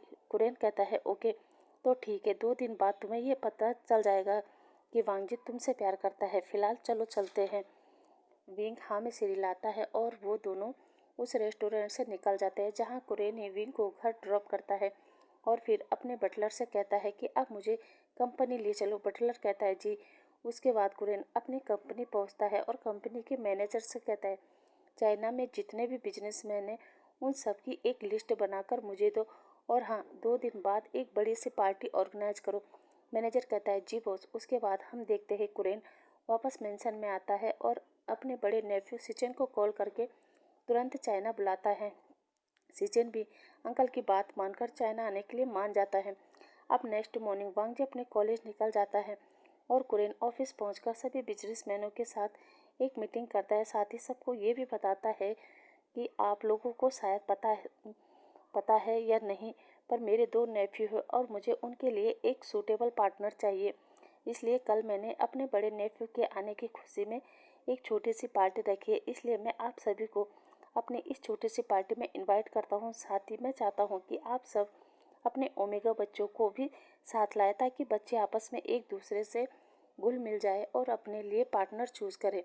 ये प्रपोजल सभी बिजनेसमैन को अच्छा लगता है। वैसे भी सभी बिजनेसमैन अच्छे से जानते थे लैंड फैमिली कितनी रिच और पावरफुल है। साथ ही इतनी बड़ी फैमिली में अगर उनके बच्चों का रिश्ता हो जाता है तो वो लोग भी पावरफुल बन जाएंगे। इसलिए सभी बिजनेसमैन मान जाते हैं। वहीं दूसरी तरफ हम विंग और वांगजी को देखते हैं। वांगजी आज भी म्या म्या के साथ ही था, बट आज वांगजी की नज़र म्या म्या से ज़्यादा विंग और सुयान पर थी। वहीं सुयान वांगजी की नज़र को भाप लेता है, और विंग के पास आकर विंग से कहता है, विंग, आई नो तुमने मुझे बता दिया है कि तुम मुझे पसंद नहीं करते हो, बट हमारे बीच दोस्ती तो है ना? विंग हाँ में सिर हिलाता है। उसके बाद सुयान वांगजी को जेलस करने के लिए विंग के साथ काफ़ी हंस रहा था, उसे हंसा रहा था, उसके क्लोज जा रहा था। वहीं दूसरी तरफ वांगजी उन दोनों को देखकर जेलस हो रहा था, बट वो अभी उन दोनों से कुछ नहीं कहता, बस अंदर ही अंदर जेलस हो रहा था।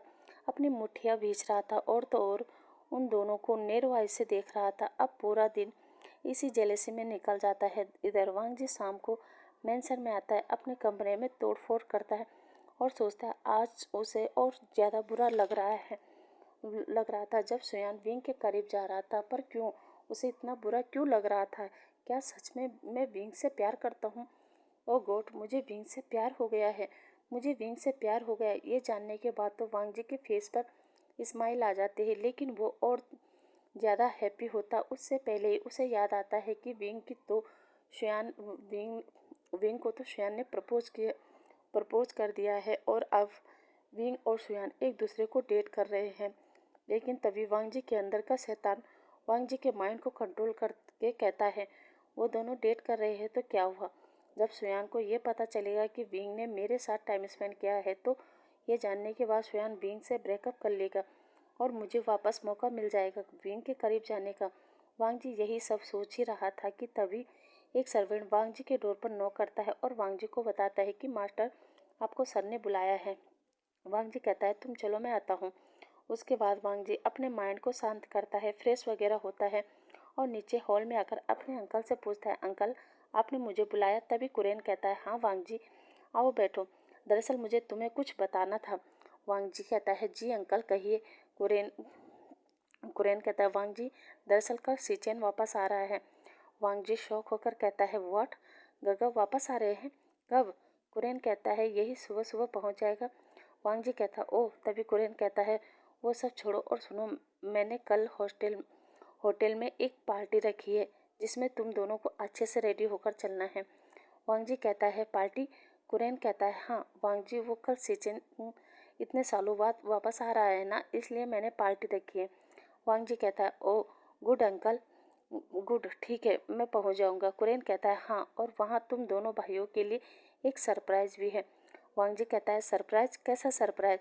कुरेन कहता है, अरे वांग जी, अगर सरप्राइज के बारे में पहले ही बता दिया तो सरप्राइज कैसा रहेगा, इसलिए वो तो तुम्हें कल ही पता चलेगा। वांग जी कहता है, ओके अंकल। वैसे अंकल, क्या इस पार्टी में मैं अपने कुछ फ्रेंड को इनवाइट कर सकता हूँ? कुरेन कहता है, हाँ हाँ हाँ, क्यों नहीं, ऑफ कोर्स वांग जी, तुम अपने फ्रेंड को इनवाइट कर सकते हो। उसके बाद हम देखते हैं कि वांग जी अपने मन में सोचता है वो कल ही शुयान को विंग के लाइफ से दूर करेगा और खुद विंग से अपना लव कन्फेस करेगा। अब हम नेक्स्ट डे का सीन देखते हैं जहाँ कुरेन तो ऑफिस में मैनेजर को कॉल करके पूछ रहा था कि शाम की सारी तैयारी अच्छे से तो हो गई ना? मैनेजर कहता है, जी सर।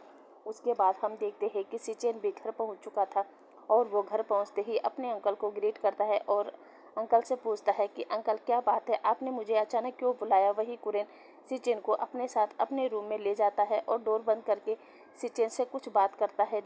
वहीं दूसरी तरफ वांग जी भी कॉलेज पहुंचने के बाद म्या की जगह केवल विंग को साइड में ले जाता है और उसे शाम की पार्टी के लिए इनवाइट करता है, मगर विंग वांग जी को साफ साफ मना करते हुए कहता है कि आई एम सॉरी वांग जी, लेकिन मुझे आज शाम अपनी फैमिली के साथ बाहर जाना है, इसलिए मैं नहीं आ पाऊंगा। इधर विंग को नहीं पता था कि उसे वांग जी की ही पार्टी में जाना है, इसलिए वो वांग जी को मना कर देता है। वहीं वांग जी विंग को काफ़ी रिक्वेस्ट करता है, बट विंग फिर भी मना कर देता है। तभी वांग जी को ढूंढते हुए म्या वांग जी को आवाज़ लगाते हुए करीब आने लगती है। वहीं विंग म्या की आवाज़ सुनकर कहता है, म्या आ रही है वांग जी, और अगर उसने हम दोनों को साथ में देख लिया तो वो कुछ गलत समझ लेगी, इसलिए अब मैं चलता हूँ। दूसरी तरफ वांग जी विंग को रोकता है, मगर विंग नहीं रुकता और वो वहाँ से चला जाता है। तभी म्या भी वांग जी को देखकर कहती है, ओह बेबी, मैं तुम यहाँ हो, तुम्हें पता है मैंने तुम्हें कहाँ कहाँ ढूंढा। खैर तुम यहाँ क्या कर रहे हो? वांग जी काफ़ी गुस्से में कहता है, कुछ नहीं, तुम बताओ तुम यहाँ क्या कर रही हो? तभी म्या कहती है, बेबी तुम ऐसे कैसे बात कर रहे हो?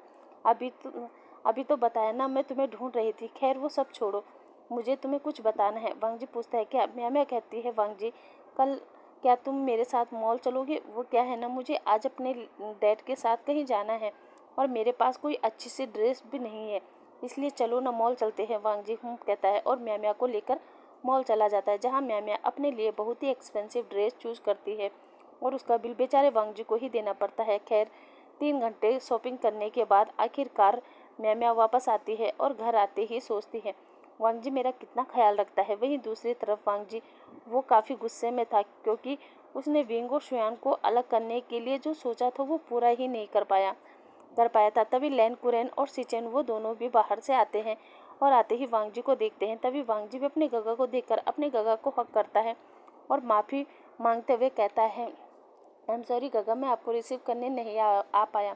जो सुनकर सीचेन कहता है इट्स ओके वांग जी, ये बताओ तुम्हारा कॉलेज कैसे चल रहा है। जो सुनते ही वांग जी कहता है अच्छा चल रहा है गगा। तभी सीचेन वांग जी से कुछ और पूछता उससे पहले ही कुरेन दोनों को रोकते हुए कहता है बस करो सीचेन, वांग जी बातें बाद में कर लेना, पहले दोनों रेडी हो जाओ, हमें चलना है। जो सुनते ही दोनों भाई कहते हैं जी अंकल। उसके बाद वो सभी लोग अपने अपने रूम में जाते हैं और रेडी होने लगते हैं, जहाँ कुछ देर बाद हम दोनों भाइयों को देखते हैं जिन्होंने ब्लैक कलर का 3 पीस सूट पहना था, जिसमें दोनों भाई बेहद हैंडसम लग रहे थे। वहीं कुरेन भी रेडी होकर आता है और उसने भी ब्लू कलर का सूट पहना हुआ था और वो भी काफ़ी हैंडसम लग रहा था। जो देखते ही दोनों भाई कुरेन से कहते हैं वाओ अंकल, आज तो आप भी काफ़ी हैंडसम लग रहे हैं।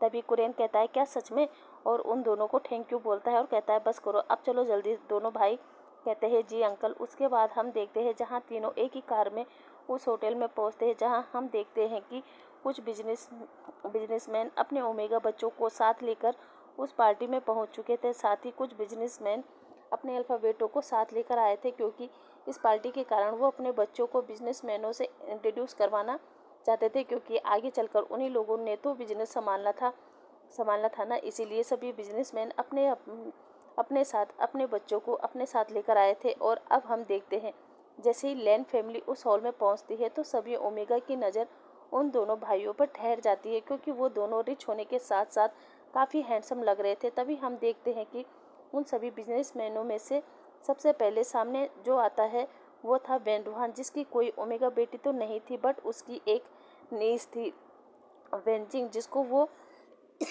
लैन फैमिली से इंट्रोड्यूस करवाते हुए बताता है कि वेंचिंग मेरी नीस है। इसके मॉम डैड के गुजरने के बाद मैंने अपनी नीस को पढ़ाया लिखाया और इस काबिल बनाया कि वो लाइफ में कुछ करे, और आज देखिए वो एक सक्सेसफुल डॉक्टर है।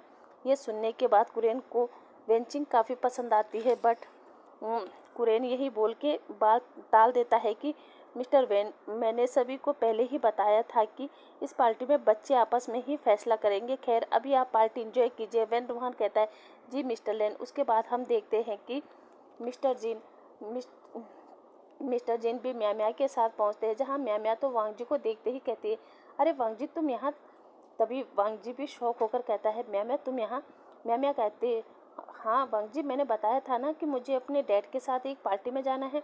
वांग जी कहता तभी हम देखते हैं म्या म्या के डैड जिन गोंगसा कुरेन से हैंडशेक करते हुए कहता है मिस्टर लेन, मुझे नहीं पता था कि हमारे बच्चे पहले से ही एक दूसरे को जानते हैं। कुरेन कहता है हाँ मुझे भी। खैर कुरेन उन दोनों से भी पार्टी एंजॉय करने को कहता है। वही म्या म्या तो पार्टी में भी वांग जी के आगे पीछे ही घूमती रहती है, मगर वांग जी वो म्या म्या को भाव नहीं देता, बल्कि विंग के ही ख्यालों में खोया रहता है। तभी हम देखते हैं विंग की फैमिली भी वहाँ पहुँच जाती है और मैनेजर कुरेन को जियान फेमियान से इंट्रोड्यूस कराता है और बताता है सर ये मिस्टर जियान फेमियान है और यही इस शहर के नंबर 1 बिजनेसमैन है। जो सुनते ही कुरेन कहता है ओ, और वो जियान फेमियान से हैंडशेक करते हुए कहता है हेलो मिस्टर जियान, आपसे मिलकर बहुत खुशी हुई। फेमियान कहता है मुझे भी मिस्टर लैन। तभी कुरेन मिस्टर जियान के बच्चों को देखते हुए कहता है ओ मिस्टर जियान, ये आपके बच्चे हैं। तभी सॉरी तभी फेमियान कहता है जी ये मेरी ओमेगा बेटी जियान यांगली है। यांगली कुरेन को ग्रीट करती है। वहीं फेमियान जियान चैन से भी इंट्रोड्यूस कराते हुए कहता है और ये मेरा छोटा बेटा चैन है और ये बड़ा बेटा जियान विंग है। वहीं कुरेन उन दोनों को भी हेलो कहता है और फिर अपने दोनों नेफ्यू को पास बुलाकर उन लोगों को भी जियान फेमियान से इंट्रोड्यूस करवाता है। तभी हम देखते हैं कि सीचेन जैसे ही चैन को देखता है, पता नहीं क्यों पर सीचेन को पहली नज़र में ही पसंद आ जाता है, लेकिन फिर सीचेन को अपने अंकल की बात याद आती है कि उसे किसी भी तरह विंग से नज़दीकियाँ बढ़ानी है। वही सीचेन एक नज़र विंग को देखता है। वही विंग भी काफ़ी ब्यूटीफुल था, इसलिए सीचेन भी अपनी अंकल की बात मानकर विंग को देखते हुए कहता है हेलो मिस्टर विंग। विंग भी सीचेन से हैंडशेक करते हुए कहता है हेलो मिस्टर लैन।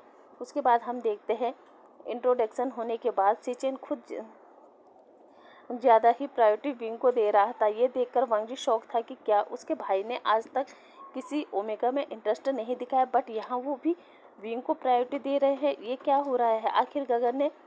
गगा ये सब कैसे कर सकते हैं? वहीं अब बड़े लोगों की पार्टी अलग होने लगी है, क्योंकि वह सब पार्टी की आड़ में बिजनेस से रिलेटेड बात ही कर रहे थे। वहीं दूसरी तरफ जो भी बच्चे वहाँ आए थे वो सभी अपने साइड में खड़े होकर एक दूसरे से बातें करते हैं। और तभी हम देखते हैं कि जियान यांगली, जिसे उस पार्टी में जिन जुशियान पसंद आता है, वही जिन जुशियान को भी जियान यांगली बेहद पसंद आती है। साथ ही वेनचिंग को भी सिचेन पसंद आता है। बट वेनचिंग देखती है कि सिचेन तो विंग को ज़्यादा प्रायोरिटी दे रहा है, तो वो समझ जाती है कि लैन सिचेन का इंटरेस्ट केवल विंग में है, इसलिए वो सभी चीज़ों को इग्नोर करते हुए पार्टी पर फोकस करती है। अब कुछ देर बाद हम देखते हैं कि कुरेन सिचेन को अपने पास बुलाता है, उससे कुछ तो बातें करता है और जैसे ही उनकी बातें खत्म होती है तभी लैन कुरेन वहाँ आते हैं और सभी गेस्ट से अटेंशन देने को कहते हैं और बताते हैं कि आप सबको तो पता है ही कि मैंने ये पार्टी क्यों ऑर्गेनाइज़ कराई थी। दरअसल जैसा कि मैंने आप सभी लोगों को कल मीटिंग में बता दिया था कि ये पार्टी में रिश्ते मजबूत करने के लिए ऑर्गेनाइज़ कर रहा हूँ, क्योंकि मेरे दोनों नेफ्यू लैन सिचेन और लैन वांगजी वो दोनों ही मैरिज करने की एज में है, इसलिए एक अच्छा लाइफ पार्टनर मेरे नेफ्यू को मिल सके, इसलिए मैंने ये पार्टी रखी थी। और आप सबको ये बताने में मुझे बेहद खुशी हो रही है कि मेरे बड़े नेफ्यू मिस्टर लैन सिचेन को एक ओमेगा पसंद आ चुका है।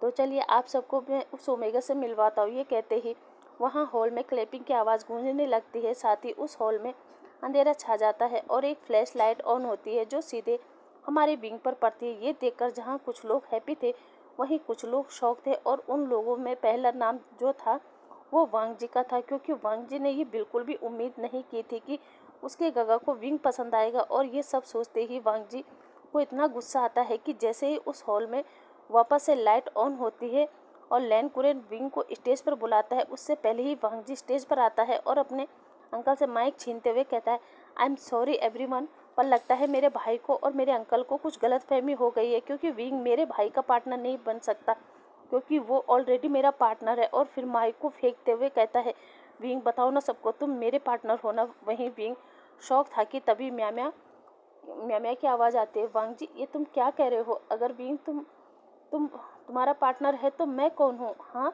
तभी वांग जी कहता है, आई एम सॉरी म्या, मैं जानता हूँ कि मैं कुछ महीनों से तुम्हारे साथ था, बट म्या मैं तुमसे प्यार नहीं करता। तभी म्या कहती है, ठीक है वांग जी, मान लेते हैं तुम मुझसे प्यार नहीं करते, बट तुम विंग से भी तो प्यार नहीं करते ना, फिर ये सब क्या है? हाँ। तभी वांग जी कहता है, हाँ ये सच है कि मैं विंग से प्यार नहीं करता था, इनफैक्ट मैं किसी भी ओमेगा से प्यार नहीं करता था, बट कुछ समय पहले ही अचानक मेरे दिल में कुछ होने लगा। और ये सब तब से शुरू हुआ जब से सुयान कॉलेज में आया, और सुयान के आते ही विंग ने मुझे इग्नोर किया। बस विंग के उसी व्यवहार ने मुझे सोचने पर मजबूर कर दिया था, और कुछ समय से मैं अपनी इसी फीलिंग से लड़ रहा था। सोच रहा था कि ये सब क्या हो रहा है। मुझे सुयान और विंग की नज़दीकियाँ पसंद नहीं आ रही थी, मैं उन दोनों को साथ देखकर जेलस हो रहा था। और तब मुझे समझ आया कि ये सब कुछ और नहीं बल्कि प्यार है। और आज मैं आप सब लोगों के सामने विंग से ये कहता हूँ कि हाँ, मैं विंग मैं तुमसे प्यार करता हूँ। I love you wing, I love you. और ये कहते कहते वो विंग को हक करता है, साथ ही उसके लिप्स को कैप्चर करता है और सबके सामने उसे उस सबके सामने किस करना स्टार्ट कर चुका था। वहीं दूसरी तरफ विंग, उसे तो कुछ भी समझ नहीं आ रहा था कि ये सब क्या हो रहा है, लेकिन कुछ ही देर बाद जैसे ही उसे एहसास होता है कि वांगजी उसके साथ क्या कर रहा है, विंग वांगजी को खुद से दूर करता है और विंग अचानक बेहोश हो जाता है। कुछ देर बाद हमें हॉस्पिटल का सीन दिखाया जाता है जहां डॉक्टर विंग का चेकअप कर रहे थे। वहीं दूसरी तरफ कुरेन जियान फेमियान को समझा रहे थे कि दोनों बच्चे एक दूसरे से प्यार करते हैं, बस वांगजी को ही एहसास नहीं था कि वो विंग से प्यार करता है। मगर दूसरी तरफ जियान फेमियान, जिसे चैन ने बता दिया था कि डैड वांगजी विंग गगा के लिए सही नहीं है, क्योंकि वांगजी बहुत बड़ा प्ले बॉय है। ये ना हो कि आप इन लोगों के बहकावे में आकर विंग की ज़िंदगी खराब कर दे। ये सुनने के बाद तो जियान फेमियान, यहाँ तक कि मैडम यू भी कुरेन से कह देती है कि भले ही आप हमसे ज़्यादा रिच और पावरफुल हो, मगर हम अपने बच्चों का हाथ एक प्ले बॉय अल्फ़ा के हाथ में बिल्कुल भी नहीं देंगे। बेहतर यही होगा कि आप लोग यहाँ से निकल जाइए, हमें आपकी सहानुभूति की कोई ज़रूरत नहीं है। इधर कुरेन अपना सिर झुकाकर वांगजी के पास आता है और वांगजी से कहता है, वांगजी चलो यहाँ से। लेकिन वांगजी, जो विंग के बेहोश होने के कारण काफ़ी डर गया था, वो पागलों की तरह एक्ट करते हुए कुरेन से कहता है, हाँ अंकल चलते हैं ना, पर पहले डॉक्टर को तो आने दो ना, पता तो चलने दो ना कि विंग बेहोश क्यों हुआ है, प्लीज़ अंकल। कुरेन कहता है, नहीं वांगजी, विंग के पेरेंट्स हैं यहाँ पर और वो नहीं चाहते हैं कि हम लोग यहाँ पर रहें, इसलिए प्लीज़ बेटा चलो। मगर वांग जी साफ साफ मना करते हुए कहता है कि नहीं, वो अपने विंग को छोड़कर नहीं जाएगा। तभी डॉक्टर बाहर आता है और वो जियान फेमियान के पास जाकर जियान फेमियान को बताता है कि सर, आपका बेटा 3 मंथ प्रेग्नेंट है। वहीं ये बात कुरेन ने, सिचेन ने और वांग जी ने भी सुन ली थी और वो हैप्पी होकर डॉक्टर के पास भागता है और डॉक्टर का हाथ पकड़कर कहता है, डॉक्टर क्या कहा आपने, मेरा विंग प्रेग्नेंट है। डॉक्टर भी शॉकिंग नज़रों से वांग जी को देखता है और हाँ में सिर हिलाता है। वहीं वांग जी तो खुशी से अपने अंकल को हक कर लेता है और कुरेन से कहता है, अंकल सुना आपने, विंग प्रेग्नेंट है अंकल, वो मेरे बेबी से प्रेग्नेंट है अंकल, आपका ग्रैंडसन आने वाला है अंकल, आपका ग्रैंडसन आने वाला है। और सिचेन से भी कहता है, गगा आपने सुना ना, मेरा विंग प्रेग्नेंट है। सिचेन भी हाँ में सिर हिलाता है। इधर वांग जी खुशी मना ही रहा था कि तभी फेमियान वांग जी को अपनी तरफ पुश करता है और उसके फेस पर एक जोरदार थप्पड़ मारते हुए कहता है, क्या बकवास कर रहे हो तुमने मेरे बच्चे के साथ ज़बरदस्ती। तभी वांग जी कहता है, नहीं, मैंने विंग के साथ कोई ज़बरदस्ती नहीं की है, बल्कि हम दोनों अपनी मर्जी से करीब आए हैं, क्योंकि हम दोनों ही एक दूसरे से बेहद प्यार करते हैं। और अगर आपको यकीन न हो तो आने दीजिए विंग को होश में, तब दूध का दूध और पानी का पानी हो जाएगा। तभी फेमियान भी गुस्से में कहता है, ठीक है। और अब दोनों फैमिली पूरे रात हॉस्पिटल में रहकर विंग का ध्यान रखते हैं। वहीं वांग जी तो विंग के रूम के बाहर ही बैठा रहता है, क्योंकि वांग जी को अंदर जाने की परमिशन नहीं थी। अब नेक्स्ट मॉर्निंग होते ही हम देखते हैं विंग के पेरेंट्स को नींद पड़ चुकी थी, लेकिन हमारा वांग जी वो पूरी रात जागते हुए काट देता है। और सुबह जब विंग को होश आता है तो वांग जी उसे देख लेता है और चुपके से विंग के पास जाता है और पहले तो वो विंग के फोरहेड पर किस करते हुए कहता है, तुम्हें होश आ गया विंग। विंग कहता है, हाँ, पर तुम यहाँ क्या कर रहे हो। मगर वांग जी विंग को चुप रहने का इशारा करके उसे बाहर चलने को कहता है। विंग भी बिना सोचे समझे वांग जी की बात मानकर उसके पीछे आ जाता है। मगर दूसरी तरफ वांग जी को जैसे ही मौका मिलता है वो विंग को खींचकर बाहर रोड पर लाता है और एक टैक्सी में बिठाकर उसे वहाँ से ले जाता है। ये देखकर विंग एकदम शौक हो वांग जी से कहता है, वांग जी ये तुम क्या कर रहे हो, तुम मुझे कहाँ ले जा रहे हो। मगर वांग जी विंग को समझाते हुए कहता है, प्लीज़ विंग, सब कुछ बताऊंगा, लेकिन पहले हमें यहाँ से चलना होगा। ये कहकर वो ड्राइवर से कहता है, किसी विलेज का नाम बताता है, गुसू, और कहता है तुम वहाँ चलो। वो ड्राइवर भी ओके कहता है और उन दोनों को गुसू विलेज में ले जाता है, जहाँ हम देखते हैं वो एक बहुत प्यारा सा टाउन था जो चारों तरफ सफ़ेद बर्फ़ की चादर से घिरा हुआ था। वहीं विंग जैसे ही उस जगह को देखता है वो एकदम मंत्रमुग्ध हो जाता है, क्योंकि उसे ये विलेज काफ़ी ब्यूटीफुल लग रहा था। उसके बाद हम देखते हैं वांग जी विंग को एक छोटे से घर में लेकर आता है। तभी अंदर जाते ही विंग वांग जी से पूछता है, वांग जी अब बताओ तुम मुझे यहाँ क्यों लाए हो और ये कौन सी जगह है और ये घर किसका है। और अब वांग जी विंग से माफ़ी मांगते हुए कहता है, आई एम सॉरी विंग, मुझे माफ़ करना कि मैं तुम्हें इस तरह तुम्हें यहाँ लेके आया हूँ, बट मैं क्या करता, तुम्हारे डैड को पता चल गया है कि तुम प्रेग्नेंट हो। विंग शॉक होकर कहता है, व्हाट।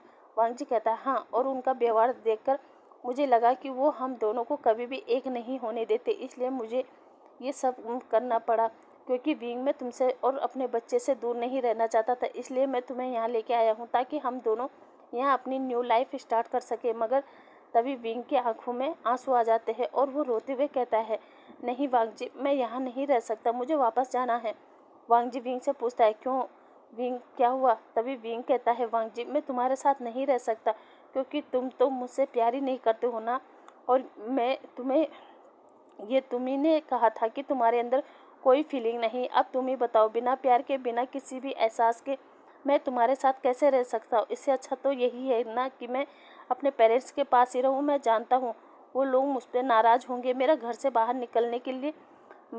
निकलने के लिए मना कर देंगे, पर मैं कम से कम अपनों के बीच तो रहूँगा ना। वैसे भी सबसे ज़्यादा मुश्किलें तब आती है जब तुम बिना प्यार के साथ रहते हो। जो सुनकर वांग जी कहता है, हाँ, तो कौन बिना प्यार के रहेगा, वैसे भी मैंने सबके सामने अपने प्यार का इजहार किया ना। विंग एक स्मक करते हुए कहता है, प्यार का इजहार तो तुमने पहले भी कई बार किया था, याद करो वांग जी, जब तक मैं तुम्हारे करीब नहीं आया था तो तुम हर बार मुझसे यही कहते थे कि विंग मैं तुमसे प्यार करता हूँ, मैं तुमसे प्यार करता हूँ, बट जैसे ही मैंने अपनी इज्जत तुम्हें सौंपी तुमने अपनी ही बातों से इनकार कर दिया और ये बताया कि तुम्हारे अंदर प्यार को लेकर कोई फीलिंग ही नहीं है।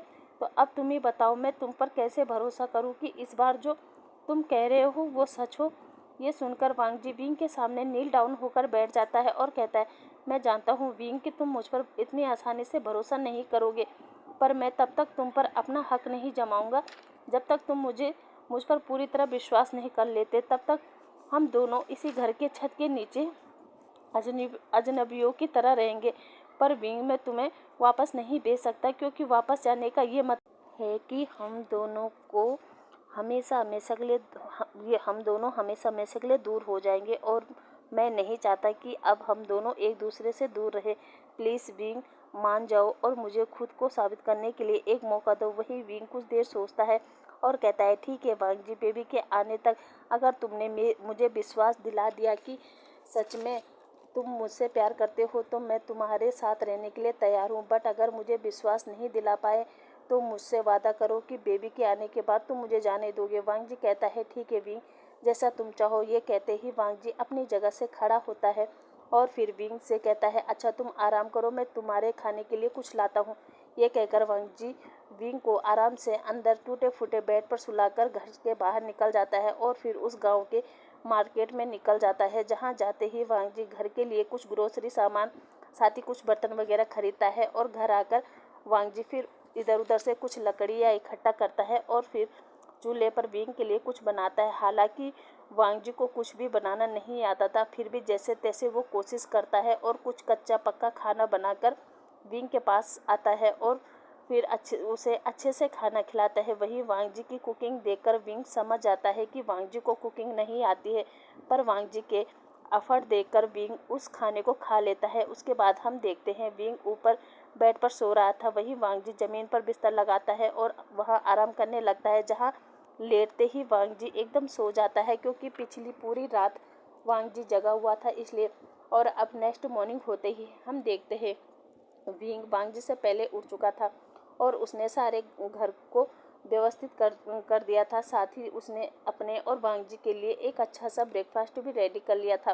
तभी हम देखते हैं कि वांग जी की नींद मोबाइल रिंगटोन के कारण टूट चुकी थी। वहीं वांग जी अपना फ़ोन उठाता है तो देखता है दूसरी तरफ से उसके अंकल वांग जी पे गुस्सा करते हुए पूछ रहे थे कि वांग जी तुम हो कहाँ, तुम्हें पता है यहाँ क्या चल रहा है। तभी वांग जी कहता है, अंकल मैं इस समय अपने लव के साथ हूँ, और हाँ वहाँ जो भी चल रहा है मैं जानता हूँ कि आप उसे अच्छे से संभाल लोगे। और तभी हम देखते हैं विंग वांग जी को आवाज़ देते हुए कहता है, वांग जी तुम उठ गए हो तो चलो ब्रेकफास्ट कर लो। वही दूसरी तरफ कुरेन भी ये आवाज़ सुन लेता है और वो वांग जी से कहता है, ओके वांग जी, तो तुम इंजॉय करो और यहाँ की टेंशन मत लो, मैं सब संभाल लूँगा। वांग जी अपने अंकल को थैंक यू कहता है और फ़ोन रख देता है। अब वांग जी उठता है, फ्रेश वगैरह होता है और फिर विंग के पास आकर विंग को मॉर्निंग बोलकर पूछता है कि उसने ब्रेकफास्ट क्यों बनाया। जो सुनकर विंग कहता है, मैं तुम्हारा वो कच्चा पक्का खाना नहीं खा सकता था, इसलिए। वांग जी ये सुनकर माफ़ी मांगता है, लेकिन तभी विंग कहता है, इट्स ओके, आप ब्रेकफास्ट करो। वांग जी कहता है और फिर दोनों ब्रेकफास्ट करते। तभी वांग जी विंग से पूछता है, विंग तुम्हारी तबीयत कैसी है। विंग कहता है, फाइन। वांग जी कहता है, ओके तो चलो बाहर घूमने चलते हैं। जो सुनकर विंग भी हाँ में सिर हिला देता है और अब वो दोनों घूमने निकल जाते हैं, जहाँ वो पहले तो माउंटेन एरिया को देखते हैं, उसके बाद उस सिटी के छोटे से मार्केट को, जहाँ ज़रूरत का हर सामान मिल रहा था। यहाँ तक कि वहाँ के लोग विंग और वांग जी को जब साथ में देखते हैं तो देखते ही रह जाते हैं, क्योंकि वो दोनों ही उस विलेज में सबसे ज़्यादा खूबसूरत कपल थे। और अब क्या था, इसी तरह हंसते मुस्कुराते उनके दिन बीत रहे थे। साथ ही विंग की बेली भी शो होने लगी थी। वहीं वांग जी अब 24 घंटे विंग के आसपास ही घूमता, उसकी हर तरह से केयर करता। ये देखकर विंग को भी काफ़ी अच्छा लगता और अब धीरे धीरे विंग वांग जी पर भरोसा करने लगा था। अब एक रात उस विलेज में बर्फ़ गिर रही थी। वांग जी विंग को अच्छे से कवर करके बेड पर सुला देता है तब और खुद उस बर्फबारी में ज़मीन पर सोने की व्यवस्था कर रहा था। और विंग ये देखकर पहले तो चुप रहता है, मगर फिर वो वांग जी से कहता है, वांग जी तुम नीचे मत लेटो। वांग जी मुस्कुराते हुए कहता है, विंग नीचे न लेटूँ तो फिर कहाँ लेटूँ। ये सुनते ही विंग कहता है, वांग जी तुम यहाँ मेरे पास लेट सकते हो। जो सुनते ही वांग जी कहता है, क्या। विंग कहता है, हाँ वांग जी तुम मेरे पास लेट सकते हो। वांग जी ये सुनकर हिचकिचा रहा था। तभी विंग कहता है विंग कहता है, क्या हुआ वांग जी। वांग जी कहता है, नहीं विंग, मैं तुम्हारे पास नहीं लेट सकता। विंग पूछता है, क्यों। वांग जी कहता है, विंग तुम तो जानते हो ना, मैं एक प्ले बॉय रह चुका हूँ और किसी भी ओमेगा के साथ हैंग आउट करना मेरी लाइफ का पार्ट था। इसलिए मुझे डर है कि अगर मैं तुम्हारे पास लेटूंगा तो कहीं मेरे हाथ पैर तुम्हारे बॉडी को न छूने लगे। ये सुनकर विंग पहले तो शॉक हो जाता है, बट फिर वो बाहर का मौसम देखते हुए कहता है, इट्स ओके वांग जी, खुद को कंट्रोल करने की कोशिश करना, बट इतनी ठंड में तुम जमीन पर लेटोगे तो कहीं तुम्हारी तबीयत खराब ना हो जाए। वहीं वांग जी का एक मन तो कर रहा था कि वो जल्दी से बेड पर कूद मारे और विंग को कड़ल करके लेट जाए, मगर दूसरे ही पल उसे विंग की बातों का एहसास होता है कि विंग मुझ पर भरोसा नहीं करता और मैं किसी भी तरह की ऐसी वैसी हरकत करके विंग का भरोसा नहीं तोड़ना चाहता। लेकिन विंग बार बार वांग जी को इंसिस्ट करता है और अपना चाहते हुए भी वांग जी को विंग की बात माननी पड़ती है और वांग जी विंग के पास जाकर लेट जाता है। मगर अब सिचुएशन दोनों के लिए अनकंफर्टेबल थी, क्योंकि दोनों ही एक दूसरे के करीब आना चाहते थे, बट दोनों ही अपनी अपनी फीलिंग को कंट्रोल करते हैं। लेकिन जब वांग जी अपनी फीलिंग कंट्रोल नहीं कर पाता तो वो विंग से कह देता है कि विंग, आई एम सॉरी, पर मैं बहुत कोशिश कर रहा हूँ कि मैं अपनी फीलिंग को कंट्रोल कर पाऊँ, ये मेरे लिए बहुत मुश्किल हो रहा है। विंग कहता है, तो अब क्या करें? वांग जी कहता है, विंग, अगर तुम्हें बुरा न लगे तो क्या मैं तुम्हें किस कर सकता हूँ प्लीज़? ये सुनकर विंग कुछ देर सोचता है और फिर धीरे से कहता है, ओके। उसके बाद वांग जी विंग के पास बैठता है और अचानक विंग के लिप्स को कैप्चर करता है और धीरे धीरे उसे किस करना स्टार्ट कर देता है। वहीं कुछ देर में विंग को भी अच्छा लगता है और वो भी वांग जी को रिस्पॉन्स करने लगता है और फिर देखते ही देखते वो किस सॉफ्ट किस से हॉट डीप पैशनेट किस में बदल जाती है और उन दोनों को इस बात का एहसास ही नहीं होता। अब किस करते करते दोनों के हाथ एक दूसरे के बॉडी पर स्लाइड होने लगती है, साथ ही दोनों ही उस बेड पर कब निकेट होकर एक दूसरे के साथ इंटीमेट होने लगते हैं, उन्हें पता ही नहीं चलता। वहीं दूसरी तरफ विंग और वांग जी अपनी नाइट को फुल्ली इंजॉय करते हैं और अब नेक्स्ट मॉर्निंग का सीन देखते हैं, जहां दोनों ही एक दूसरे के बाहों में पीसफुली सो रहे थे। तभी सूरज की रोशनी के कारण अचानक विंग की आंख खुलती है और जब वो अपने आप को अपने पास वांग जी को सोया देखता है तो वो शॉक हो जाता है और वो एकदम से उठकर बैठता है, जिसके कारण उसके बेली में काफ़ी पेन होता है और वो काफ़ी तेज़ मॉर्निंग करता है। तभी मॉर्निंग साउंड सुनकर वांग जी की भी आंख खुल जाती है और वो घबराकर विंग से पूछता है, विंग क्या हुआ? तभी विंग कहता है, वांग जी मेरी बेली में पेन हो रहा है। ये सुनते ही एक पल के लिए तो वांग जी कांपने लगता है, क्योंकि वो समझ चुका था ये सब उसकी ही गलती से हुआ है और वो घबरा कर उठते हुए जल्दी से अपने रोब्स पहनता है, विंग को भी रोब्स पहनाता है और फिर जल्दी से उसे उस टाउन में बने एक छोटे से हॉस्पिटल में ले जाता है, जहाँ जाते ही वांग जी पागलों की तरह चिल्लाकर डॉक्टर को बुलाता है और विंग के चेकअप करने को कहता है। वहाँ के डॉक्टर भी जल्दी से विंग को अटेंड करते हैं और समझ जाते हैं कि पेन किस वजह से हो रहा है। उसके बाद वो लोग विंग को मेडिसिन वगैरह देकर आराम करने को कहते हैं और खुद वांग जी के पास जाकर वांग जी को समझाते हैं कि मिस्टर लैन, इस समय अपने पार्टनर के साथ फिजिकल होना, वो भी इतने रफ तरीके से, वो सही नहीं है।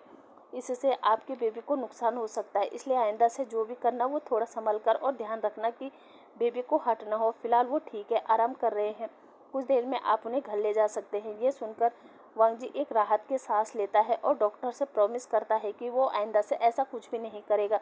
डॉक्टर भी वांग जी की बात मानकर चला जाता है। वहीं वांग जी विंग के पास जाकर उसके हाथ को पकड़ता है और विंग से माफ़ी मांगते हुए कहता है, I am sorry wing, I am sorry, मैं उस चक्कर में ये भूल ही गया था कि तुम प्रेग्नेंट हो और देखो फिर से तुम मेरी वजह से हॉस्पिटल पहुंच गए। I am sorry wing, I am sorry. और ये कहते कहते वांग जी की आंख से आंसू गिरकर विंग के हाथ में गिर जाता है और तभी अचानक विंग अपनी आंखें खोलता है और धीरे से कहता है, वांग जी इसमें तुम्हारी कोई गलती नहीं है, बल्कि मेरी भी गलती है, मुझे भी ध्यान रखना चाहिए था, इसलिए खुद को ब्लेम मत करो। हाँ वांग जी। वांग जी धीरे से अपना सिर हाँ में हिलाता है और फिर कुछ देर बाद वो विंग को घर ले आता है और अब वांग जी पहले से भी ज़्यादा विंग का ध्यान रखता है और अब वो दोनों बड़े सावधानी के साथ एक दूसरे की बॉडी नीड को फुलफिल करते थे। और अब हम सीधे सीन शिफ्ट करते हैं 9 मंथ, विंग के 9 मंथ पूरा होने पर। विंग का 9 मंथ पूरा हो चुका था और अब किसी भी समय बेबी आ सकता था, इसलिए वांग जी पहले से ही सारी तैयारी करवा देता है। वो अपने अंकल को कॉल करके बता देता है कि वो गुसू में है, साथ ही ये भी कि उसे यहाँ पर बेस्ट मेडिकल टीम चाहिए ताकि विंग आराम से बेबी को बर्थ दे पाए। वहीं कुरेन भी वांग जी की बात मानकर गुस्से के बेस्ट डॉक्टर की टीम भेज देता है और अब 2 दिन बाद अचानक सुबह के टाइम ही विंग को लेबर पेन स्टार्ट हो गया था, इसलिए वांग जी जल्दी से विंग को हॉस्पिटल ले जाता है और जहाँ एक तरफ विंग पेन के कारण चीख रहा था, चिल्ला रहा था, वहीं दूसरी तरफ वांग जी घबरा रहा था कि पता नहीं वो विंग और बेबी को कैसे संभालेगा। और तभी हम देखते हैं कि लैन, कुरेन, सीचेन और उसके साथ में विंग के पेरेंट्स भी गुसू पहुंच चुके थे, जहां वो लोग अब पुराने सारे गिले शिकवे मिटा चुके थे। यहाँ तक कि वो विंग और वांग जी को माफ़ कर चुके थे। साथ ही उन लोगों ने उनकी शादी की भी डेट फिक्स कर दी थी। और अब करीब 3 घंटे बाद हम देखते हैं कि डॉक्टर बाहर आता है। साथ ही डॉक्टर के साथ 2 नर्स थी जिनके हाथ में 2 बेबी थे। तभी डॉक्टर वांग जी के पास आकर कहता है, कांग्रेचुलेसन मिस्टर लेन, देखिए आपके 2 बेबीज आए हैं। ये सुनते ही कुरेन और फेमियान तो काफ़ी हैप्पी होते हैं और एक दूसरे को हक करते हैं, क्योंकि दोनों ही ग्रैंड पेरेंट्स बन चुके थे। वहीं वांग जी अपने दोनों बेबीज को गोद में लेते ही डॉक्टर से पूछता है कि उसका विंग कैसा है। डॉक्टर कहता है वो ठीक है, बस बेहोश है, कुछ ही देर में होश आ जाएगा। और अब करीब 2 घंटे बाद विंग को होश आता है और जैसे ही वो अपनी आंखें खोलता है तो वह अपने सामने अपने मॉम डैड को देखकर शॉक हो जाता है। लेकिन जब उसके पेरेंट्स विंग को प्यार करते हैं तो वो समझ जाता है कि उसके पेरेंट्स ने उसे माफ़ कर दिया है। और अब वांग जी अपने बच्चे के बारे में पूछता है, जहाँ वांग जी बताता है कि हमारे बच्चे अपने नाना और दादा के पास है। तब विंग शॉक होकर कहता है, व्हाट, क्या कहा तुमने, हमारे बच्चे, इसका मतलब क्या मतलब। तब वांग जी विंग को बताता है कि उसने ट्विंस बेबी को बर्थ दिया है। ये सुनकर विंग फिर से शॉक। और अब कुछ देर बाद बच्चों को विंग के पास लाया जाता है, जहां विंग अपने बच्चों को देखता है और काफ़ी हैप्पी होता है। अब करीब 1 हफ्ते बाद वो लोग विंग और वांग जी को लेकर चाइना आ चुके थे, जहां लैन हाउस में दोनों बच्चों की ग्रैंड एंट्री होती है। और अब विंग और वांग जी को ये भी गुड न्यूज़ दिया जाता है कि 1 हफ्ते बाद उन दोनों की भी शादी है। जो सुनते ही वांग जी कहता है, उन दोनों का क्या मतलब अंकल, और किसकी शादी है। तभी कुरेन बताता है कि मैंने तुम दोनों भाइयों की शादी एक ही दिन करवाने का फैसला किया है। ये सुनकर वांग जी कहता है, वो तो ठीक है अंकल, बट गगा का ओमेगा कौन है। तब सीचेन बताता है कि उसका ओमेगा कोई और नहीं बल्कि विंग का ब्रदर जियान चैन है। ये सुनकर तो विंग और वांग जी फिर से शॉक हो जाते हैं। वो इस बारे में सीचेन से पूछना चाहते थे, बट सीचेन पहले ही बता देता है कि उसे चैन उसी दिन पसंद आ गया था जिस दिन वो मुझे पार्टी में मिला था।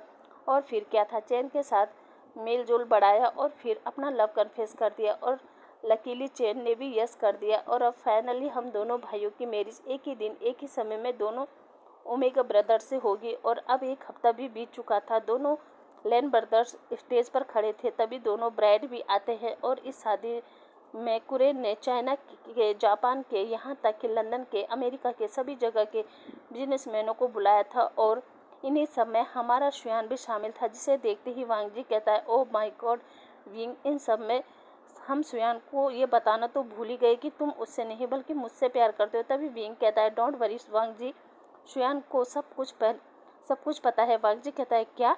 विंग कहता है, हाँ वांग जी। उसके बाद उनकी शादी संपन्न होती है और एंड में सभी फ्रेंड फैमिली साथ में फ़ोटो खिंचवा रहे थे। और इसी के साथ गाइस हमारी ये स्टोरी समाप्त होती है। और अब आपसे कल मिलते हैं एक न्यू स्टोरी के साथ में। तब तक खुश रहिए, मस्त रहिए और मेरी स्टोरी को एंजॉय करिए। Thank you, bye bye.